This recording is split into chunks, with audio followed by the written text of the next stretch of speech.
The Calgary Stampeders and the Saskatchewan Roughriders on Taylor Field wrapping up Week 9, and it's all next on Wendy's CFL Live. Hi, everybody. Dave Randolph with you. There's Chris Schultz.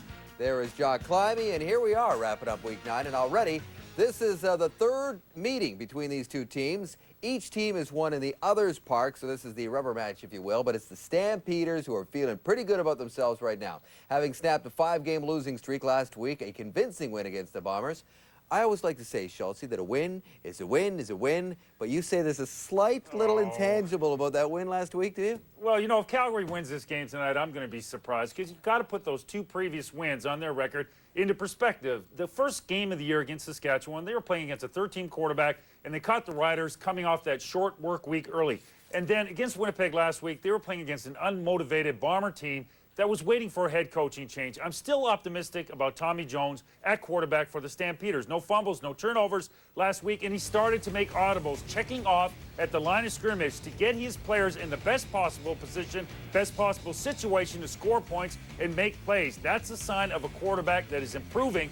He has the physical gifts. He's starting to get the mental ability to play this game. Good job for Tommy Jones. We'll see how he does tonight. And the last time these guys met, Schultz, you know, Saskatchewan won 40-21. And I think they're going to see a different football team, the Riders are, especially on defense. The reason why is last time, hey, Calgary wasn't running the ball with John Jenkins in there. Look what they could do. They could do things like this. Here's Dave Benefield. Now, normally he has to worry about the run. Not here. He's out there freelancing. He's roaming around, picking balls off, returning them for touchdowns. This is a completely different style of defense you can expect to see tonight from the Riders because Matt Dunnigan wants to run the ball 20 times a game. Here again, three rushing the quarterback. That's the 30 defense, folks, that confused Calgary last time, and you saw Marcus Crandall, poor guy, paying the price. I think you're going to see a different style of defense. As I said, Matt Dunnigan wants to run the ball 20-plus times. Last time they ran the ball a total of 4. Well, I'll tell you who wants to see some changes, and that's the general manager of the Riders, Roy Shivers. He kind of read the riot act this week. He went to Danny Barrett, all the coaches, all the players, and said, I want to see some improvement. The only guy that he singled out, or one of the few that he singled out as playing well, is his quarterback, Henry Burris. Starting quarterbacks brought to you by Wendy's, the official hamburger of the CFL, and there's Burris and his numbers, and Tommy Jones getting his third start as a pro in the CFL. And before we get to the business at hand, here's the Rona poll question. Who do you think is Calgary's best linebacker? They got a nice little group there. Clark, Coe, Grace, who's been unbelievable this season, or George White. Log on and we'll have the results at the half. Boys? Hi, everybody. Rod Black and Glenn Suter in Regina, where Saturday night is all right for football. Good matchup tonight. The Riders' Henry Burris has thrown for over 750 yards in his last 2 against the Calgary defense that's created 30 takeaways in their 7 games. They've already started talking. Nate Davis is guaranteed a win for the Riders tonight. Yeah, I wonder what the Stampeders have to say. Kickoff is next on TSN. Oh, yeah. Good evening, Canada. Welcome to Taylor Field. Football night in Canada. I think they're having some fun back there tonight. Their game faces are on, obviously. Yeah, they are. And you know what? Just for the guys in the studio, hey, right there.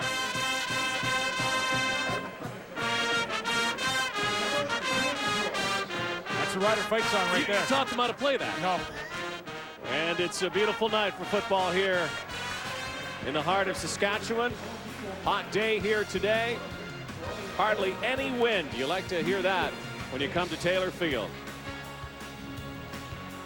And head coach, general manager, quarterbacks coach, offensive coordinator, chief bottle washer, Matt Dunnigan, former TSN analyst.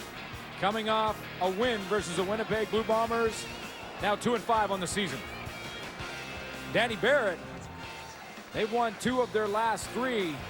Last week, a loss to the Montreal Alouettes, but a close one, 24-20 in that. And Saskatchewan Roughriders had a chance to make it 3 in a row.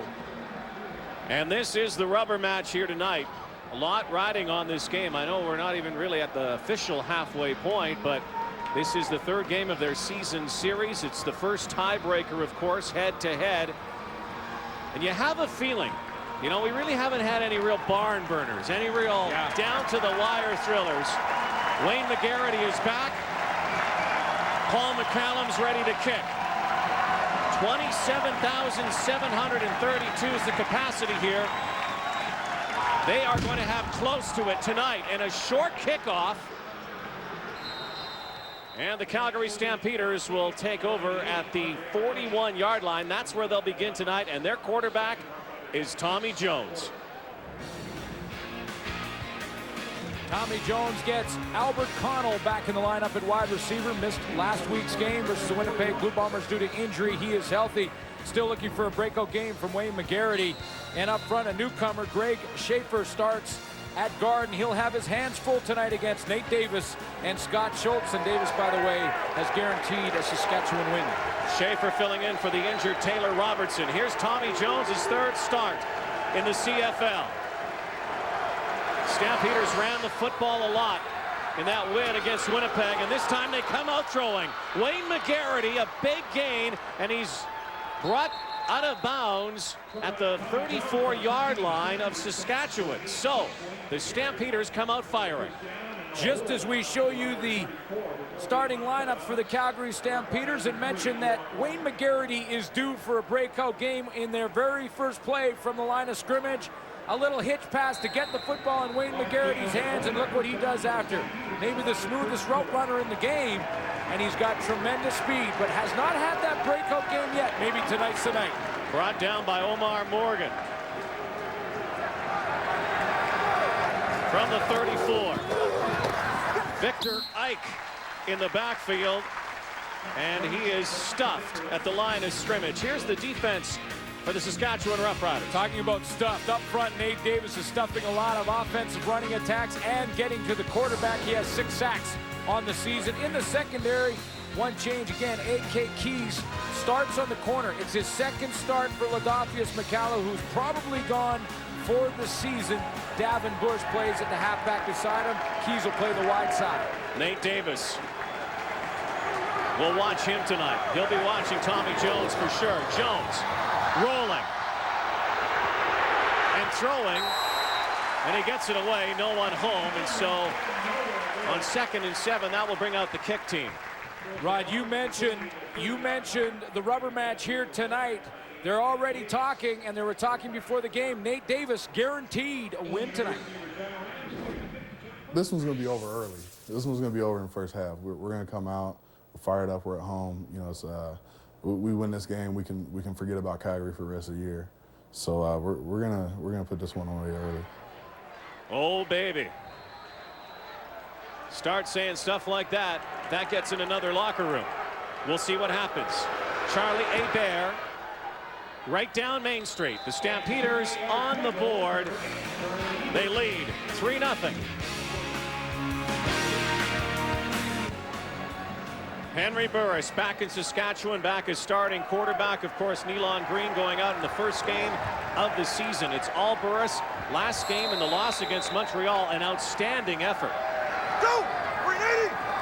380! Twin backs in the backfield.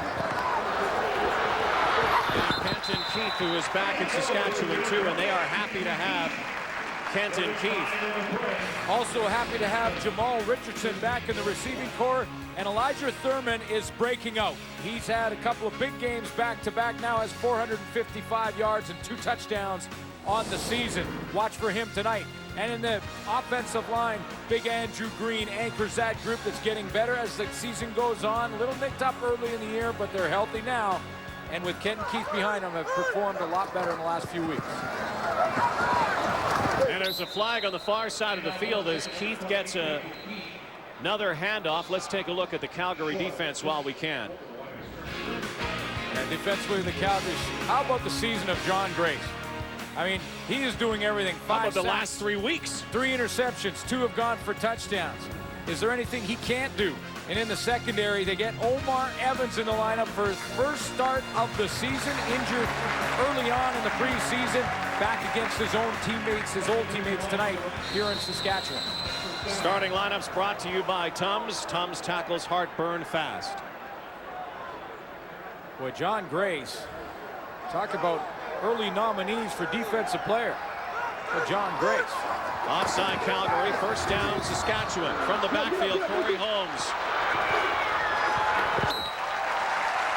A little juking and jiving, close to a first down. Corey Holmes, the extra receiver, and he's going to sit out in the slot. Just wait kind of behind the line of scrimmage, allow his receivers to go and pick up blocks downfield, and then he picks his way up the sideline. 12-yard pickup that time for Holmes. Over the midfield stripe now. Burris in the shotgun. Looking down the sideline. And no flag on the play. There was some bumping going on. Jamal Richardson was downfield, but there was no way he was going to catch up with that ball. Well, not the matchup that we were looking for, because Omar Evans can't wait to play against his good buddy Elijah Thurman. Unfortunately, Thurman plays on the short side of the field a bunch, and Omar Evans tonight will play to the wide side of the field defensively for the Calgary Stampeders. So if there is a matchup, it may be Omar Evans on Jamal Richardson, and Thurman will be on the opposite side on Nate Terry for most of the night. There's Elijah Thurman. Great rookie campaign for him. Looking down the sideline for Thurman. Looks like a broken play there, a bad route. And it will be time for the Saskatchewan Roughriders kick team to punt it away. Paul McCallum will come out, and there's Elijah Thurman, who I'm sure is looking forward to the meeting tonight with his old roommate Omar Evans.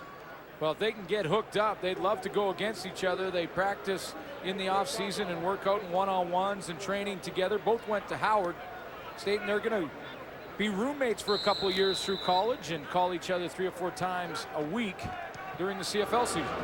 End-over-end kick for McGarity. And it goes out of bounds. What a great kick for the Riders. Stampeders will start at their 5 when we come back. Back in Regina, second possession for the Calgary Stampeders, leading 3-0. In the shadows of their goalpost. Jones, quick fire, and the catch made. Nick Lewis, the rookie receiver for the Stampeders. He's had an outstanding year, too. I'll tell you, if it wasn't for Casey Printers and what he's doing in BC and a couple of the other rookies, Lewis is going to get some serious Rookie of the Year consideration. There's Roy Shivers, the general manager of the Saskatchewan Roughriders. Well, now before the game, and this was taped earlier, he'll come out and talk to everybody, but once the game kicks off, he goes inside, and he was quite upset with his football team after they lost to Montreal. I think my 2 defensive tackles haven't played very well, and so he's put some pressure on these guys as Albert Connell makes the catch. He also has said, a la Nate Davis, that they should win. Yeah, he said, you know, before every season I go through my schedule and I look at it and I see which games that we should win, and this was one that he marked down as a should win this game. And then Nate Davis came in. You heard what he said. He said, yeah, we're gonna finish this one off early. Well, guess what? Matt Dunnigan knew that, and I guarantee you that was in the pregame speech to his football team. There's another number 16 behind center, Tommy Jones. Handoff to Scott Dybert, and Dybert has nowhere to go. Dave Benefield wrapping him up. It's a very confident Saskatchewan team, and the general manager's basically predicting that they should win this game, and then the tackle that he challenged during the week also predicted that they should win this game, but it often is pinned up on the visiting team's locker room wall. We'll see if Benefield can make enough of those kind of plays to have Saskatchewan walk it like they talk it. Benefield in his 12th year in the CFL, the former Rider and Ottawa and BC Lion and Winnipeg Blue Bomber. So it'll be 2nd and 12. Jones with some time. Over the middle, catch made. And it's Alicio Sanford, and it's very close to a first down. This is why general manager Roy Shivers was so upset. He said, you know, in 2nd down versus Montreal, defensively we had them in 2nd and long a bunch, and they converted. And when you get in 2nd and long, that's when your defense should step up and make a play for you and get the opposing team's punt team on the field. Alicio Sanford with a nice run inside, gets in front of Darnell Edwards for a big first down. Needed 12, they got 13. Good route there by Sanford as well. Jones throwing again. Down the sidelines for Connell, and broken up. A.K. Keys on the corner, a guy who just gets in the lineup tonight. Richie Hall had a lot to say about A.K. Keys before this game. Quick feet, good one-on-one cover guy. He's been around since the beginning of training camp when Ladolphus McCalla went down. Keys came in. He's been in for a couple of games. This is his second start. But you know the Calgary Stampeders going to go ahead and test him. He's a rookie in the CFL, and that was just one of those plays you call in the huddle. You say, Albert, you go and see if this kid can run, and let's see if we can go down and get one on him. And it also plants a seed in Keys' mind. We're going to come after you. Albert Connell comes out wide left again.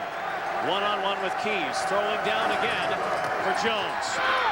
Crossing pattern. Look for McGarity, but once again, the Calgary Stampeders are going to have to boot this ball away. Talked to Matt Dunnigan before the game about Tommy Jones, and he said he reminds Matt of a taller Danny McManus with the way he approaches the game. He said he's way ahead of his years when it comes to learning the game, watching tape, understanding what's happening in coverages down the field. Really likes his work ethic. He's got a strong arm. Now he wants to manage it, keep the playbook small so that he can work on just a small play package and have success with it. Corey Holmes is back, a bear.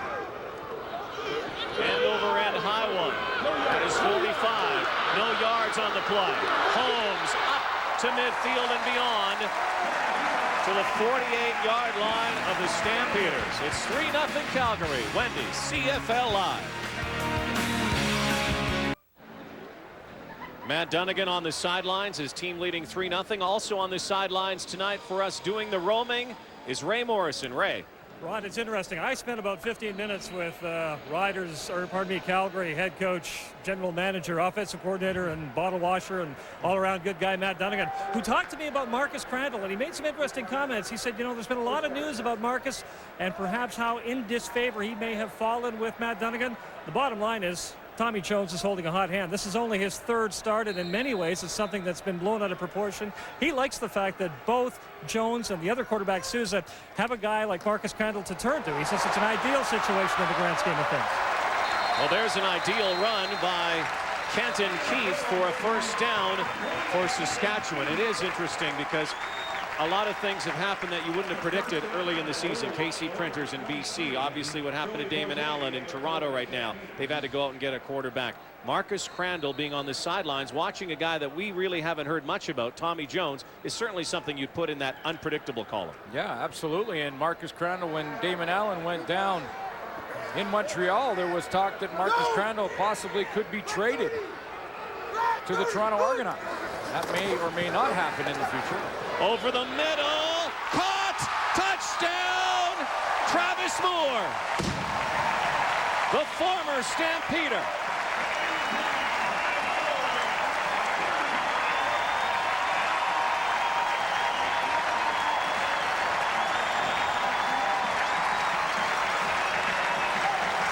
Well, Calgary quarterbacks can't do anything about that.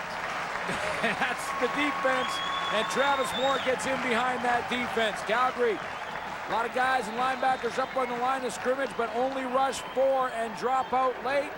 Playing zone, and Wes Lysak, the safety, got caught shallow trying to help with Joey Bose. And Travis Moore, the veteran, made him pay for it. You know, Travis Moore circles the calendar every time he plays against his old mates. First touchdown of the game goes to the Riders. 7-3. Travis Moore, former Stamp, 4 touchdowns in 4 weeks now. 117 yards, and watch Lysak's angle. What Travis Moore notices is Lysak's going like this and should be going for a little more depth. When you see the safety up tight like that, the slot back is going to go straight down the seam, and you see how the angle, Lysak got caught in a chase position. Travis Moore takes advantage of it. 117 yards, 1 touchdown for Travis Moore in Montreal. He's had 200-yard plus games in the last 3. And you mentioned the touchdowns. He's finding a way to get in that end zone. Travis Moore, who only 3 years ago was catching footballs from Marcus Crandall. Won a Grey Cup with the Stampeders in 2001. Now beaming with Rider pride. here in Regina. Boy, a hop off of McGarity, gets it back, tries to get outside, and only gets to his 20-yard line. McGarity almost looked like a goaltender there trying to make a save as that ball was coming hot at him on a short hop.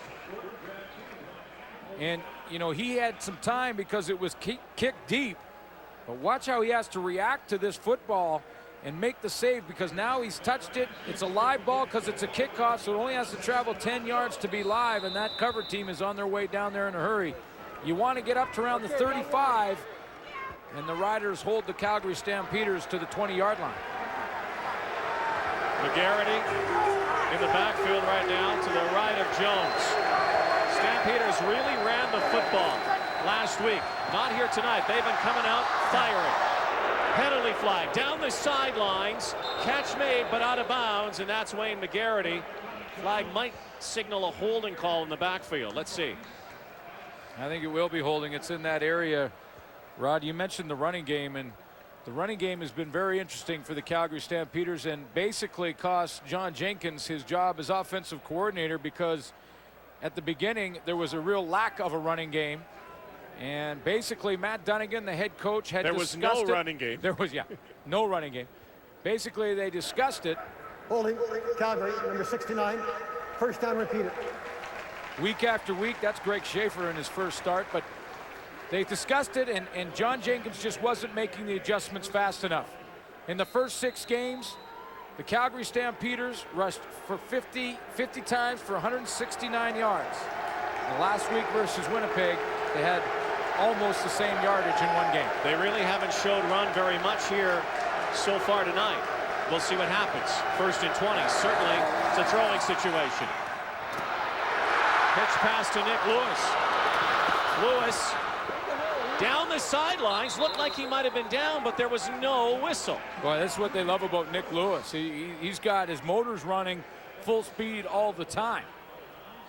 And this is what you talk about, arm tackling and coming up and just throwing your body in there and not wrapping up on the tackle. See, there's a pretty good hit from the outside from Omar Morgan, but his knees never touch the ground, and that's tremendous balance from Nicholas Lewis. He puts that left hand down. It's that drill you do as a kid growing up where you run and you put your left hand down, then you switch the ball, put your right hand down, and it all to generate some balance when you're running. Do the hokey pokey. Keep running. 5.5 to go, first quarter. Stamps down 7-3. This time they're running the football. Hole opens for Victor Ike. There's that running game. Well, balance is a big thing right now for Matt Dunnigan and his rookie quarterback. We need to keep our whole offense involved and not just receivers, running backs, and let our line just, have guys coming at them from every direction. They need to be able to go downhill and play a little smash mouth and get their hits in too, and I think that excites them a little bit more and gets our offense in better situations instead of, second and long and things of that sort. So it's definitely something we need. There's nothing better than an O-line as well. They like to get up on that D-line if they know they're going to be running the football. Jones out of the pocket, was in trouble.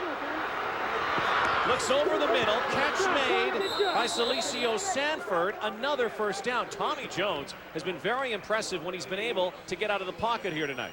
Well, first of all, he has lots of time initially, but he has great composure after that. Watch how his time, he talked about those offensive line and their importance. You've got to keep the big guys up front happy. Now he has time to go both front side and back side of the play, then stays composed, he feels the pressure and makes a tough throw, even though a short throw, a tough one back against his body. So the Stampeders moving the football. Jones in the shotgun. Ike to his left.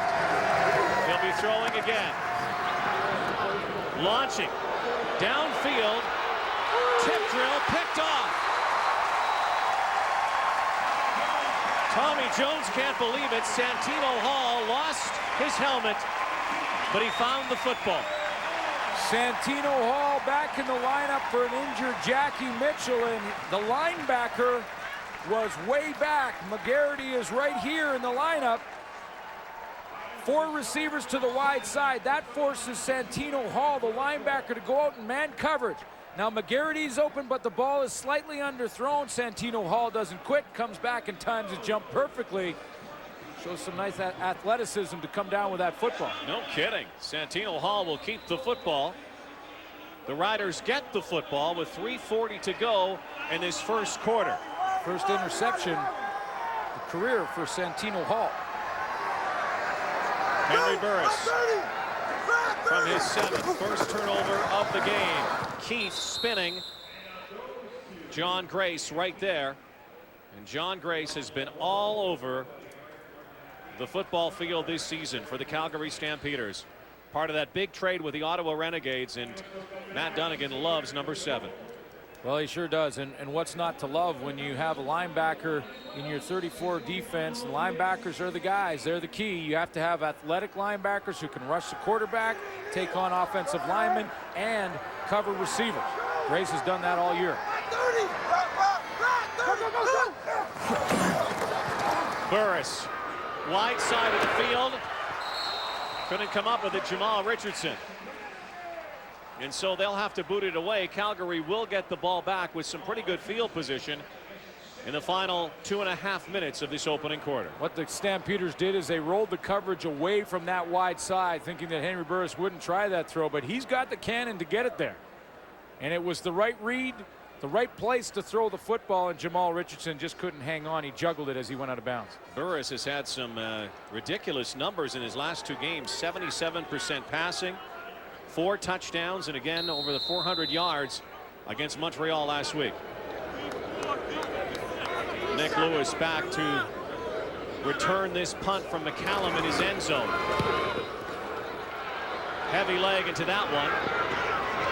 Lewis hangs on to the football, but is he ever crunched and brought down by Gangrene. 7-3 Riders. Tommy Jones back at it last week against Winnipeg. Only 12 completions, but no interceptions. 1 already here tonight. But good field position. Jones, strong arming. End zone, nobody there. A lot of guys there, but nobody has it. Right into a group of players, both wearing white and green uniforms. Santino Hall back in coverage again from the linebacker position, and it's just the all go. Let's just go down the field and see if we can't get one on this linebacker. Obviously a matchup they want to try and exploit to get Wayne McGarrity one-on-one on Santino Hall, but so far in 2 tries, Santino Hall has answered the call. Well, the rookie pushed in. The Riders with a few injuries, including Jackie Mitchell. Nice job so far. 2nd and 10 from the Saskatchewan 40. 5 receivers to the left. Jones rolling left. Oh. Handed almost by Nick Lewis. You talk about an athlete. Nick Lewis was a great track star in college, a triple jumper. He needed to be a high jumper there. Well, they had Nick Lewis wide open, and they're going to run rollout. They're mixing it up, the Calgary Stampeders offensively. A little bit of rollout left and right. Moving the pocket back and forth, allowing Tommy Jones to get outside. He has an open receiver in Nick Lewis. Just throws it a little high as he tries to throw running to his left. This would be Charlie Hebert's longest field goal, if he can put it through, of the season. Comes from around the 47, 48 yard line. His longest has been 40. Let's see if he has the leg for it. Kick is up. And it's wide right. Corey Holmes bringing it out. If he gets outside, he's got room. What a tackle. Just got him. Otherwise, Holmes had daylight. Jeff Pilon brings him down. Well, coming up, another short week of rest for the Toronto Argonauts. Winnipeg Blue Bombers play in Toronto, 7 o'clock Eastern Tuesday. Word out of Toronto today, Damon Allen everybody thought, trainers thought that it was an ACL injury. Yeah, that's great news that it's not, and we may see Damon Allen before this season is out, and that's fantastic, and we hope a speedy recovery for Damon Allen. Did have a break in his leg, but again, they're talking 6 to 8 weeks for Damon Allen. So again, that's when it first looked very, very dreary for the Argo pivot. Argos, by the way, have signed Romero Miller, though. Henry Burris down the sidelines into coverage and almost picked the other way. And a flag in the backfield, looks like roughing the passer. And it might be number 96, Garrett Smith. Garrett Smith is in the lineup tonight for Antoine Young. Major foul, roughing the passer, Calgary number 96, first down. And right after the penalty, Joe Fleming, one of the leaders on the team, had a word or two for Garrett Smith because this is an incomplete pass and there is no need for the throw to the ground. If you have him wrapped up and you can pull off, you can see that he's throwing the football. The refs will call that every single time you throw the quarterback to the ground without the football in his hands. So back-to-back 15-yard penalties, 2 in a row, moving the ball for the Riders. And that's Richardson on the quick look. Talked about Garrett Smith. Last time these two teams met, the win by Saskatchewan. Garrett Smith had to leave that game. Sat out the last couple of games. He had some dehydration problems in the football game. It wasn't really serious, but obviously anytime something like that happens with the big bodies, you have to worry about him. But you know that he's probably just chomping at the bit a little bit here tonight to get back in the lineup, replacing Antoine Young. 2nd and 7 yards to go for the Riders. Close to midfield. Burris throwing. Rushes on. Fakes it. Catch made by Keith. First down again, Riders. Little playground ball for Henry Burris. This play has not worked as it's designed, so he just ad-libs on the fly. He's going to beat the pressure from the backside from Scott Coe. Once he sees that the front side is covered, and both he and Kenton Keith just continue to react. Kenton Keith notices that the screen to the wide side of the field is not going to work, so he slides over as his quarterback scrambles and presents a target. This will be the final play of the first quarter, barring penalty.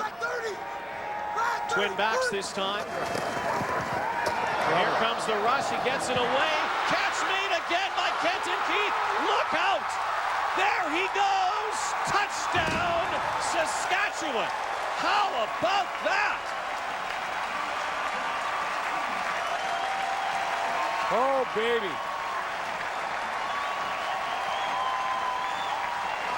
Rod, you hear it all the time when a coach says, we've just got to make some plays when we get a chance. This play didn't have a chance. It looked like Henry Burris was caught in the backfield by George White. Little stiff arm there on George White to buy himself an extra second, and then a one-handed catch, and watch the move on Lysak in the open field to safety. Little outside juke and down the middle, and Kenton Keith is gone. See you later. Kenton Keith. Man, like a missile there. 47-yard touchdown. We just need our guys to make some plays. You hear the coaches say it all the time. Stiff arm from Henry Burris, one-handed catch from Kenton Keith. Riders on the board again. At the quarter, brought to you by Reebok, the only brand that hangs in every CFL locker. Oh, man. Oh, Kenton Keith. That kills. We watch all the games, and that may be the prettiest touchdown we've seen so far. There's a long way to go, but that was pretty. Kenton Keith. Travis Moore with a touchdown. We want to talk about Tommy Jones because he's had McGarity open a couple of times here. You know what? I've been impressed with Tommy Jones and the way he's played in the first half, but as a young quarterback, there are some things you can learn. And one of the things you have to learn, especially if you don't have a strong arm, is you need to get back in the pocket quickly if you want to throw the deep pass. And here we're going to see an example. Look how he's nonchalant in getting into his throwing motion. Now, he's got a guy wide open. Because he's so slow to set up and get the ball down the field, he can't have the arm strength to get it there. That is a touchdown if he sets up sooner and he throws the ball sooner, or he's got a strong arm. He doesn't have a strong arm, therefore his only choice is throw sooner, Chris. Well, if Tommy Jones is going to get it together, he needs some help from his receivers. And I'll tell you, this one play by Nick Lewis really impressed me. There's nothing I like more than seeing a second effort, seeing guys never give up on a play. That normally would have knocked down 90% of the receivers at any level of football, but he uses his other hand. He keeps his balance. That's a great job by Nick Lewis, keeping on the play. This is a huge quarter for Calgary because they are 0-4 when they are trailing at halftime, Dave. Lewis, the rookie's been impressive. He had a good game last week against Winnipeg, but Ken Keith very quiet last week against the Montreal Alouettes. Not quiet anymore. They put 2 touchdowns on the board and lead 14-3 after 1 quarter of play. Well, our first quarter stats brought to you by Smirnoff Ice. Who knows where it'll go? Well, Calgary Stampeders have had 4 more plays than the Saskatchewan Roughriders, but the Riders proving that maybe quality more important than quantity. 2 plays, 1 to Travis Moore, 1 to Kenton Keith, the difference in the game. Studio alluded to it just now, how important right now for the Calgary Stampeders to get on the board and answer to that. No question. And Chris Schultz mentioned that they're 0-4 this year when trailing at halftime. In the last 4 years, the Calgary Stampeders are 2-37 when trailing at halftime. They have not been a good come-from-behind team. Celicio Sanford drops it, picks it up, cuts left and then right, still on his feet, and brings it up to the 35 where the ball was loose, but the whistle had blown first, it appeared. And that's what the officials will rule. A return of 26 yards for Celicio Sanford. Let's go back to the touchdown by Kenton Keith. Yeah, this one's special. It starts with Henry Burris and his ability to avoid the rush from George White right there. Little left hand right in the face mask of White, pushes him down. What a move in the open field on Wes Lysak. And then the great acceleration from Kenton Keith. Watch Burris with his strong arm. That's George White. I mean, that's one of the top linebackers in the game. And he has him. No one blocks White. He's in there one-on-one on Burris, and Burris fights him off. Now Tommy Jones seeing if he can respond. Play action. Throws over the middle, and Denny Montana can't pick it up from the turf.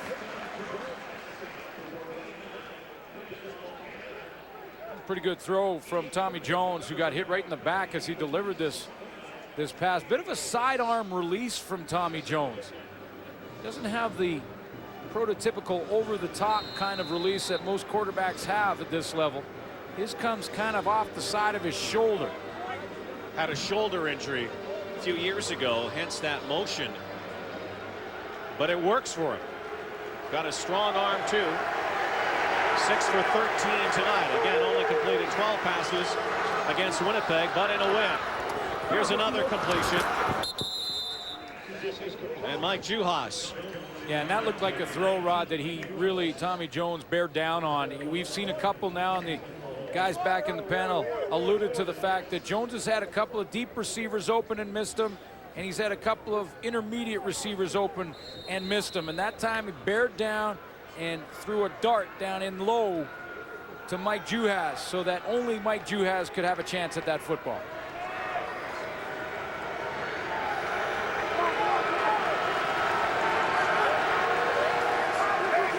Jones behind center to Divert, who dives for a couple of yards. Matt Dunnigan talking about keeping everyone happy when he made some changes in the offensive system after releasing John Jenkins of his duties. And basically he said, we have about 4 or 5 plays left from the John Jenkins system, but a lot of his philosophy I still hang on to from back in the old days when I was a quarterback and he was my coach. However, the running game is important. He talked about keeping guys happy, and he's not talking about receivers and running backs or quarterback. He's talking about the big boys up front. Keep them happy. They're happy. Everybody's happy. Oh, yeah. Feed them. 2nd and 7. Jones. One hopper. So Stamps will boot it away. Matt Dunnigan is obviously a busy guy this year. Tommy Jones now under his tutelage. Matt knows a lot about wearing that number and being the quarterback. Does he know a lot about all of these jobs he's suddenly got? The biggest thing that you have to do is eliminate and have a concise, precise game plan that the players can go out there, have confidence in, and be put in positions just to make plays. They're professional athletes. They're going to make plays if you give them a chance. Let them go play. And that's the biggest thing from the offensive coordinator is Matt Dunnigan watches as Corey Holmes breaks one for 26 yards, but there is a flag on the play. Busy guy, Matt Dunnigan. Well, he is, and when we asked him, okay, general manager, which is probably has been the steepest learning curve for Matt Dunnigan as he takes this job in Calgary. Head coach, offensive coordinator, and quarterbacks coach. I said, which keeps you busiest? He said, be honest, right now it's the quarterback coach responsibility. Working with Tommy Jones. Holding, Saskatchewan, number 41. First down. And just making sure that he understands and can manage a football game. And, you know, watching the game plan tonight, he's had open receivers on almost every series. And what stopped drives is that Tommy Jones has just flat out missed him with the throw. So he talks with Tommy Jones. It's interesting, the games we've done earlier, Marcus Crandall started and Jones relieved. Might see Marcus Crandall here tonight. Hand off inside and swallowed up at the line of scrimmage. You can be guaranteed that they will not allow number 28 to be sprung like he was in their previous possession. He gets up limping a little bit as he hits that wall of red and white, and he's going to take himself out for at least a couple of plays to just check himself out over on the sideline. Scott Coe hitting him from the side. The strength of this defense for the strength of this team, I should say, for the Calgary Stampeders has been their defense. And that linebacking core as they fly around in the 30 defense, 3 down linemen and 4 linebackers. 14-3 Saskatchewan. Burris throws wide and caught on the far sideline by Jason French. It's a defense, Rod, in Calgary that has created 30 takeaways in 7 games this year, second to just the Montreal Alouettes coming into this week. Their linebackers, the heart and soul of that group. 7 interceptions for Clark in 03, 5 this year for John Grace. He's leading in that category for this team, but you can see the production that the linebackers have provided over the last couple of years. John Grace just doesn't get interceptions, though. He takes them the distance. Danny Crean, the defensive coordinator for the Stampeders, knows this 34, and that's why Matt Dunnigan hired him at the beginning of the year. He wanted a 34 specialist. McCallum is down. There will be a roughing the kicker call. This will go for naught. Paul McCallum is actually scrapping back there with the other number 4, and that's Scott Dybert. Riders are going to bring their offense back on the field, it looks like. Dybert was back there. McCallum was knocked. There was a big rush. He just got it away, but it's definitely roughing the kicker.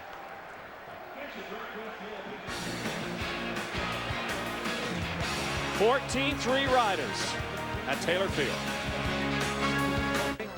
He's in the hunt too. It's on TSN tomorrow. 48, Drew. So Saskatchewan gets the ball after a roughing the kicker call. And penalties costly so far for the Calgary Stampeders. In the shotgun. Quick toss to Richardson. Diving for a first down is Jamal Richardson. Let's go back and show you what happened on that kick. It's actually Mark Calise that's coming off the edge, the backup linebacker. And as long as the punter's foot does not come down to the ground, Paul McCallum draws the roughing the kicker call. Now, it looked like he may have hung it up there a little bit longer than normal, probably feeling the pressure from his right side, but as long as his leg does not come down and touch the ground, it's roughing the kick. You can't contact him. And then he and Scott Dybert were jawing after. Another first down. Riders moving the football. And a quick start there.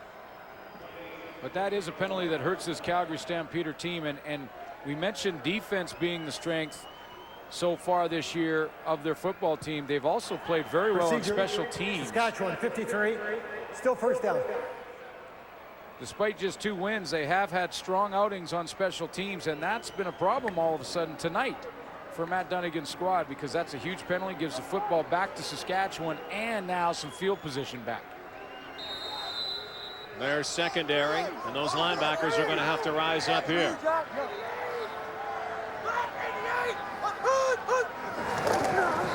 Burris handing off inside. Keith on his feet Dances for 5, but I'll tell you what, he shouldn't even had 2.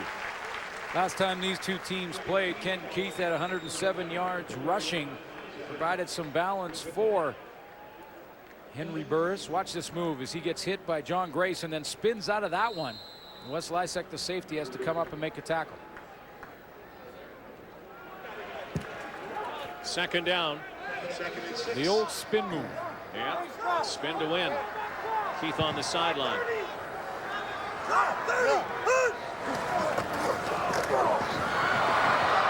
Burris out of trouble and lots of room here. First down, Saskatchewan. Yeah, you see what Jamal Richardson did. He brought his man the opposite direction, and his man happened to be linebacker George White, and he brought him the opposite direction that Henry Burris was trying to run in. He could see that Burris was going to scramble this way, so what Jamal Richardson's going to do is he's going to bring the only linebacker has a chance to tackle him the opposite way.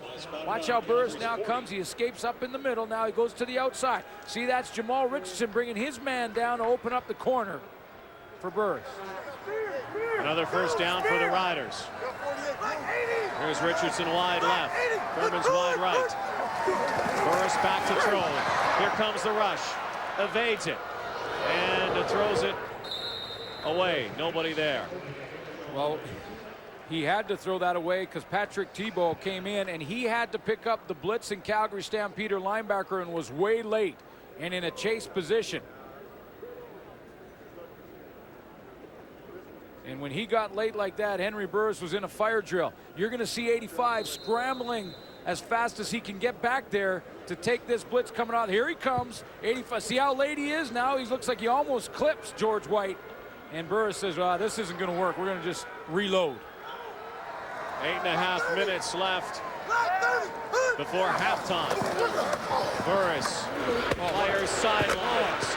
Another catch made from Elijah Thurman. What a cannon and a timing throw. Last 2 games for Henry Burris, 762 yards passing. This ball is thrown in that area, right as Elijah Thurman comes out of his break. Right now the ball's in the air, turns around and bam, it's right there between the 8 and the 4. What a gun from Henry Burris. What a luxury the Riders had having Henry Burris here after the awful start for Nealon Green to the season, losing him and having Burris as a backup. Throws again. Richardson again. And another first down, it looks like. It's pretty close, depending on the spot. Well, you know, when Nealon Green went down, Rod, Henry Burris's comeback to the CFL was accelerated. I mean, he had to be ready to play with the injury to Nealon Green, and he wasn't quite ready. He had rust on him. He hadn't played in 4 years, and so it took him a couple of games to get that timing back, and he's got it back now. Second short yardage. Burris, boy, I'll tell you, I don't know if he got there, and it might set up a third down here, but I think Henry Burris has shown the last couple of games certainly why there was so much interest from the NFL and why he was able to play with the Chicago Bears. Now that's a lot of politics in all of that, and whether or not Henry Burris has the athletic ability to play is one thing. Whether he gets a real chance to is another. And he wants to play football and came back to Saskatchewan. Boy, they're lucky to have him back when Nealon Green went down in game 1. And like they were able to get Kenton Keith back from the New York Jets only a few weeks ago after he was cut and brought back to Canada, and there's an injury timeout now. It's going to be 3rd and half a yard, it looks like, for the Riders in a moment. Here they go. Well, here we go. 3rd and 1. Helmets will collide and a false start. Oh, yeah, but this is Henry Burris all the way using his voice to draw John Grace offside. I mean, I could hear him yelling out the cadence up here, and he did it with a sudden jerk. He started out with a nice even cadence, and then offside, Calgary number 7, first down, and then went with the quick sound. I mean, you'll be able to hear it yourself.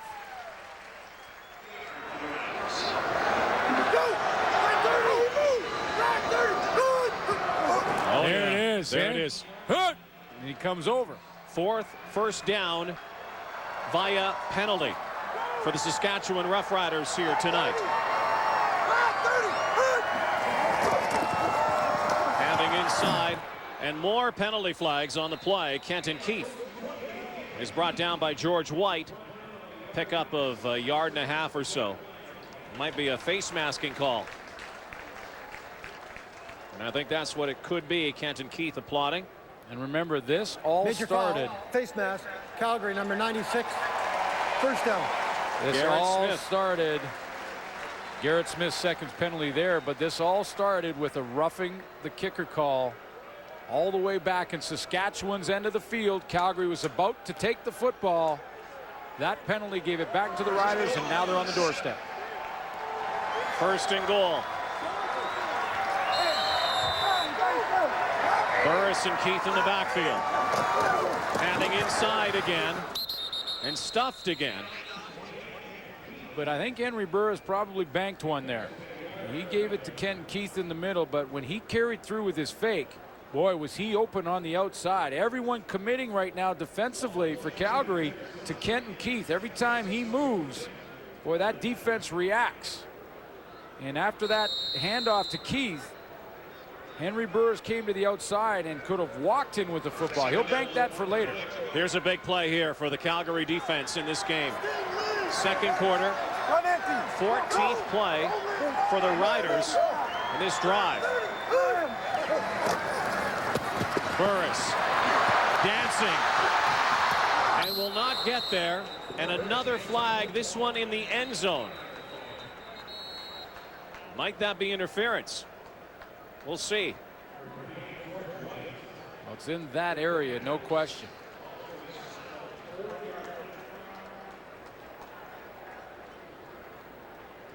Penalty's a big part of the picture so far for these Calgary Stampeders. Matt Dunnigan wouldn't mind giving up 3 here. Legal contact and receiver. Calgary, number 38. First down. Legal contact because Boy. the ball wasn't thrown and it wasn't in the target area, so it won't be pass interference, but contact down the field. And that gives the Riders a first down. Those guns still in their holsters, still firing at their feet. Watch that one he banks. Go normal, go normal. 1st and goal again for Burris and the Riders. Keith, left side. Oh, yeah. Oh, what a move. What a move. Unreal. Kenton Keith again. Oh, what a move. He froze him. He froze the defense. Right in your living room, folks. Say hello to Kenton Keith. See that jab step with the right leg? That froze the entire Calgary defense, and he had the corner. Well, that was pretty. 2nd touchdown. Both of them with a lot of artistic impression here tonight. Beautiful. 2 penalties. Started that drive and finished it. Penalties right now killing the Stamps. Not to mention a guy named Kenton Keith. 21-3. Let me bring your attention to Joe Fleming and Scott Coe, the 2 linebackers that are going to watch Kenton Keith put a nice jab step in here. What a move. Watch how they're influenced right here. Their direction now is inside for both defenders from the outside in. Kenton Keith with that jab step now has the angle and the touchdown. Boy, John Grace might remember that, though. Kenton Keith holding that football going over the goal line. So things you jot down. Back at his 10 to the 20 is McGarity. Kenton Keith, 2 touchdowns tonight, resulted from penalties. First, of course, the penalty on the kick, and then a couple of penalties down here. Face mask call. Scott Coe is the widest of the defenders for the Calgary Stampeders. He gets caught in 15 plays, 80 yards, coming off the roughing the kicker call on Mark Calliste. That started the drive. A penalty kept it going down in the goal line area, and Kenton Keith finished it off. Said, if you're going to give us charity, well, we're going to take it. The charity continues. Almost every kick, almost every return for Calgary, they've been penalized here tonight. They're even further back. See, Marcel Belfait draws him up one way, but he can't draw up that move from Kate. You'd have to use some paint. Yeah. That was a masterpiece. Jones side-arming, and it's picked. Davin Bush with an interception, and it's getting worse for the Stampeders. I asked defensive coordinator Richie Hall if he was worried with the right side of his defense with Davin Bush moving to halfback and playing A.K. Keys, a rookie, out on the corner, and he said, Glenn, a couple of years ago, I had 6 rookie defensive backs that we went with all year long. Nothing bothers me anymore. I think I'm fine over there at that side. And Davin Bush from that wide side of the field comes up with a nice interception. 4 minutes to go before halftime. The shell-shocked Stampeders. Penalties are not helping, but Henry Burris is doing a number, and they are getting Kenton Keith. Here he is again. And a penalty flag. Keith. And another penalty flag on the far sideline. Travis Moore was in an all-out battle over there with Terrence Moore, defensive back, as he was trying to block for Kenton Keith down the field. I'm not sure if that was the call, but boy, they were in a fist fight down there.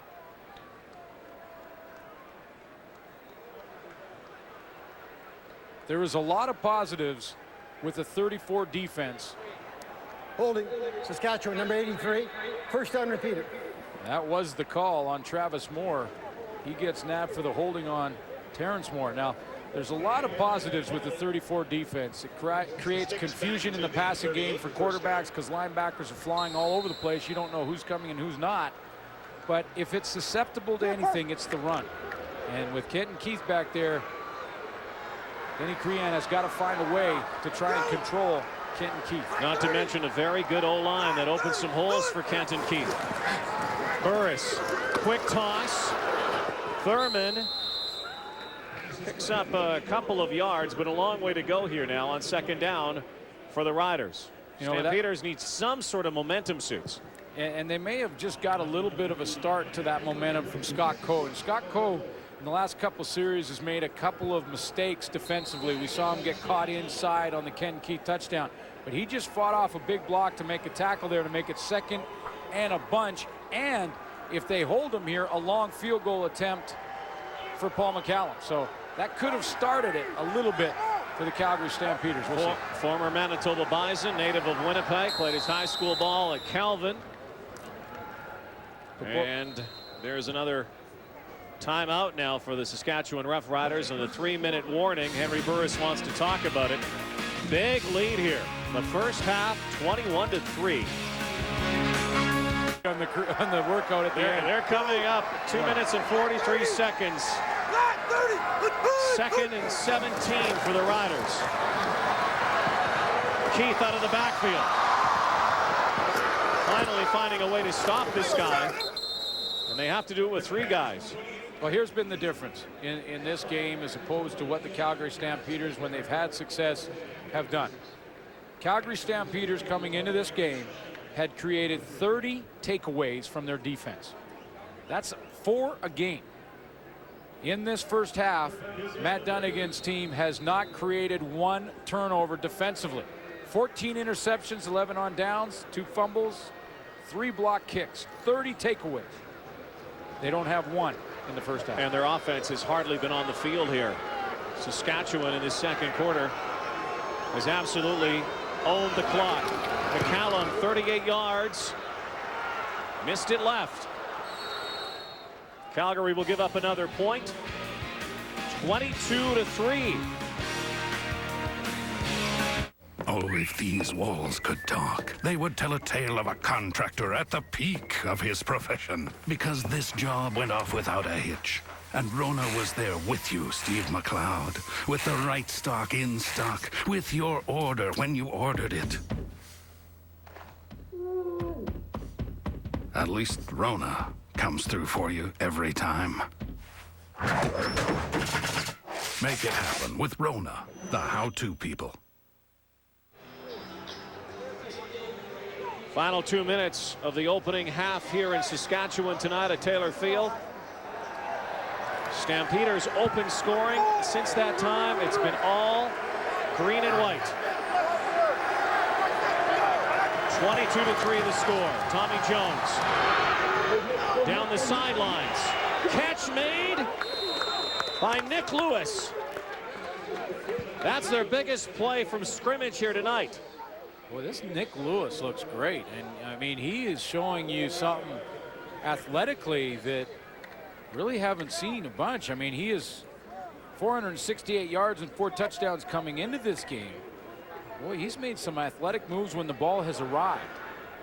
That one was another one. He timed his jump perfectly, came back underneath the defender.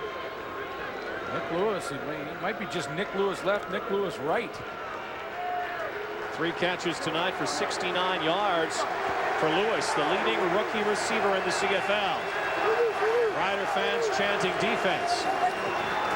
Jones in the pocket. Will take off with it. Slides for maybe 3 or 4 yards at most. Well, he had all kinds of crossing routes in front of him, and it was basically over and under, all the way across. And when he looked up, I don't think the distance between each receiver was correct. I mean, they were just all flying over the middle, trying to create some confusion to the defense. There's one crosser there, another one underneath, and you see linebackers for the Saskatchewan Roughriders starting to disrupt it.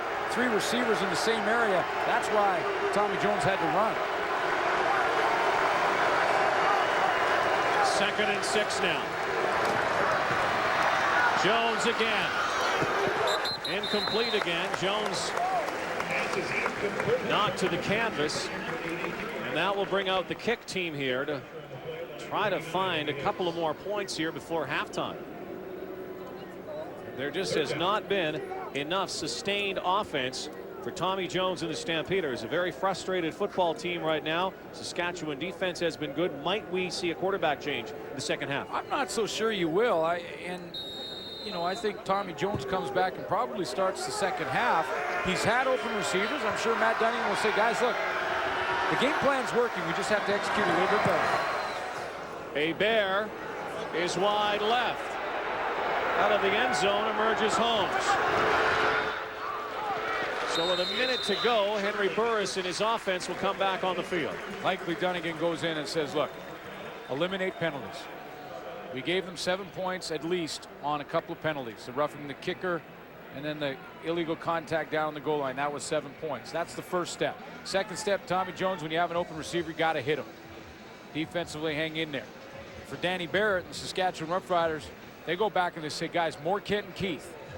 We're attacking this 34. Our offensive line are getting off the ball. We're happy with that. Let's go with some more Kent and Keith. And guys on defense, keep doing your thing. We're okay. They don't have to make a whole lot of adjustments. Doing pretty well. Guy who used to play quarterback for the Stampeders, Danny Barrett.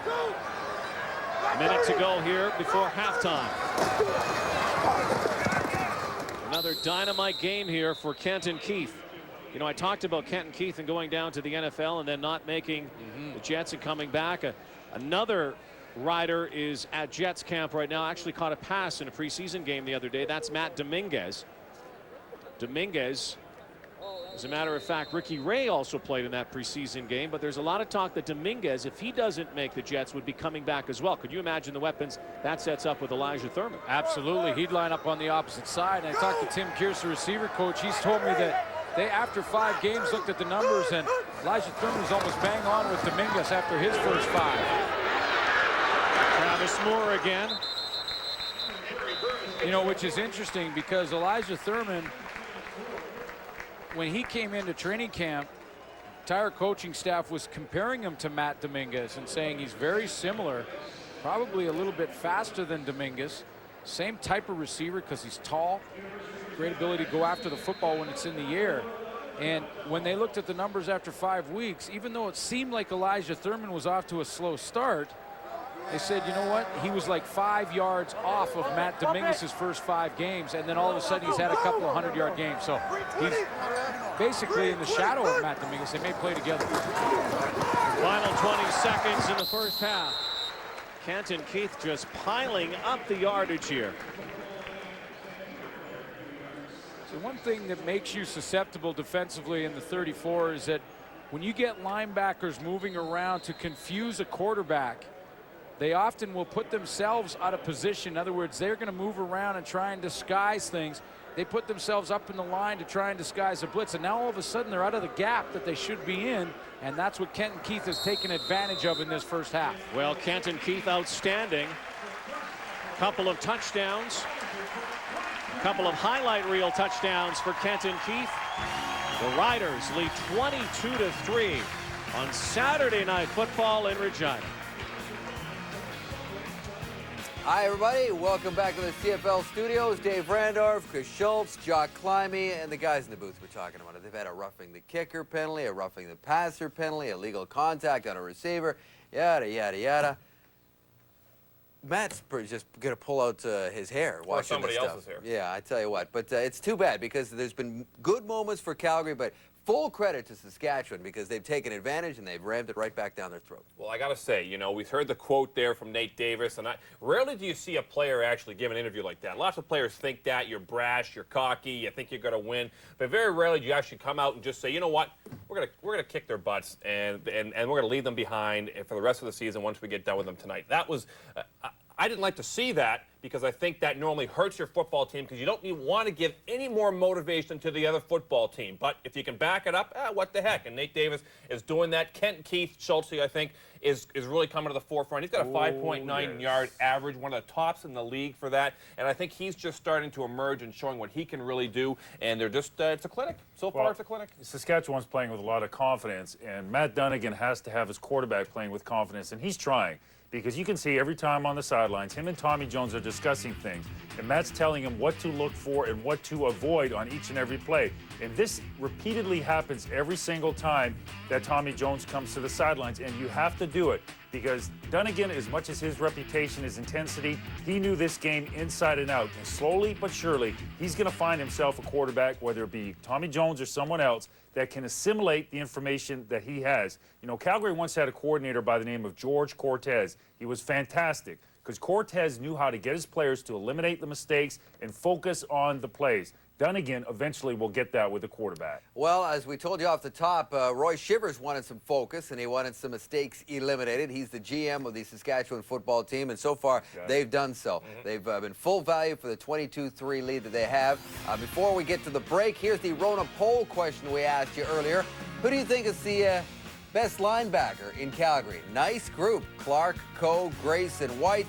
And it's hard to ignore the performance of John Grace, 3-time Defensive Player of the Week already this season. We got more right after this. Well, the news of the week may have been this injury to Damon Allen. It was feared that he had blown out his ACL, but I guess good news for the Argos and Damon Allen, a fractured tibia. So that's a lot better, believe it or not, and they're saying he should be back and good as new in 6 to 8 weeks. So they're liking that news. Certainly, the diagnosis suggests that he will be able to, but we just want to take our time with that and let him do what he does, and we'll focus on the guys here that are on the field. Every team goes through, injuries and, not winning games and, things of that nature, but, that's when, the true players and, the team really comes together and, no matter what's going on outside the team, they all stick together and get the job done, and, that's what we're going to do from here on out.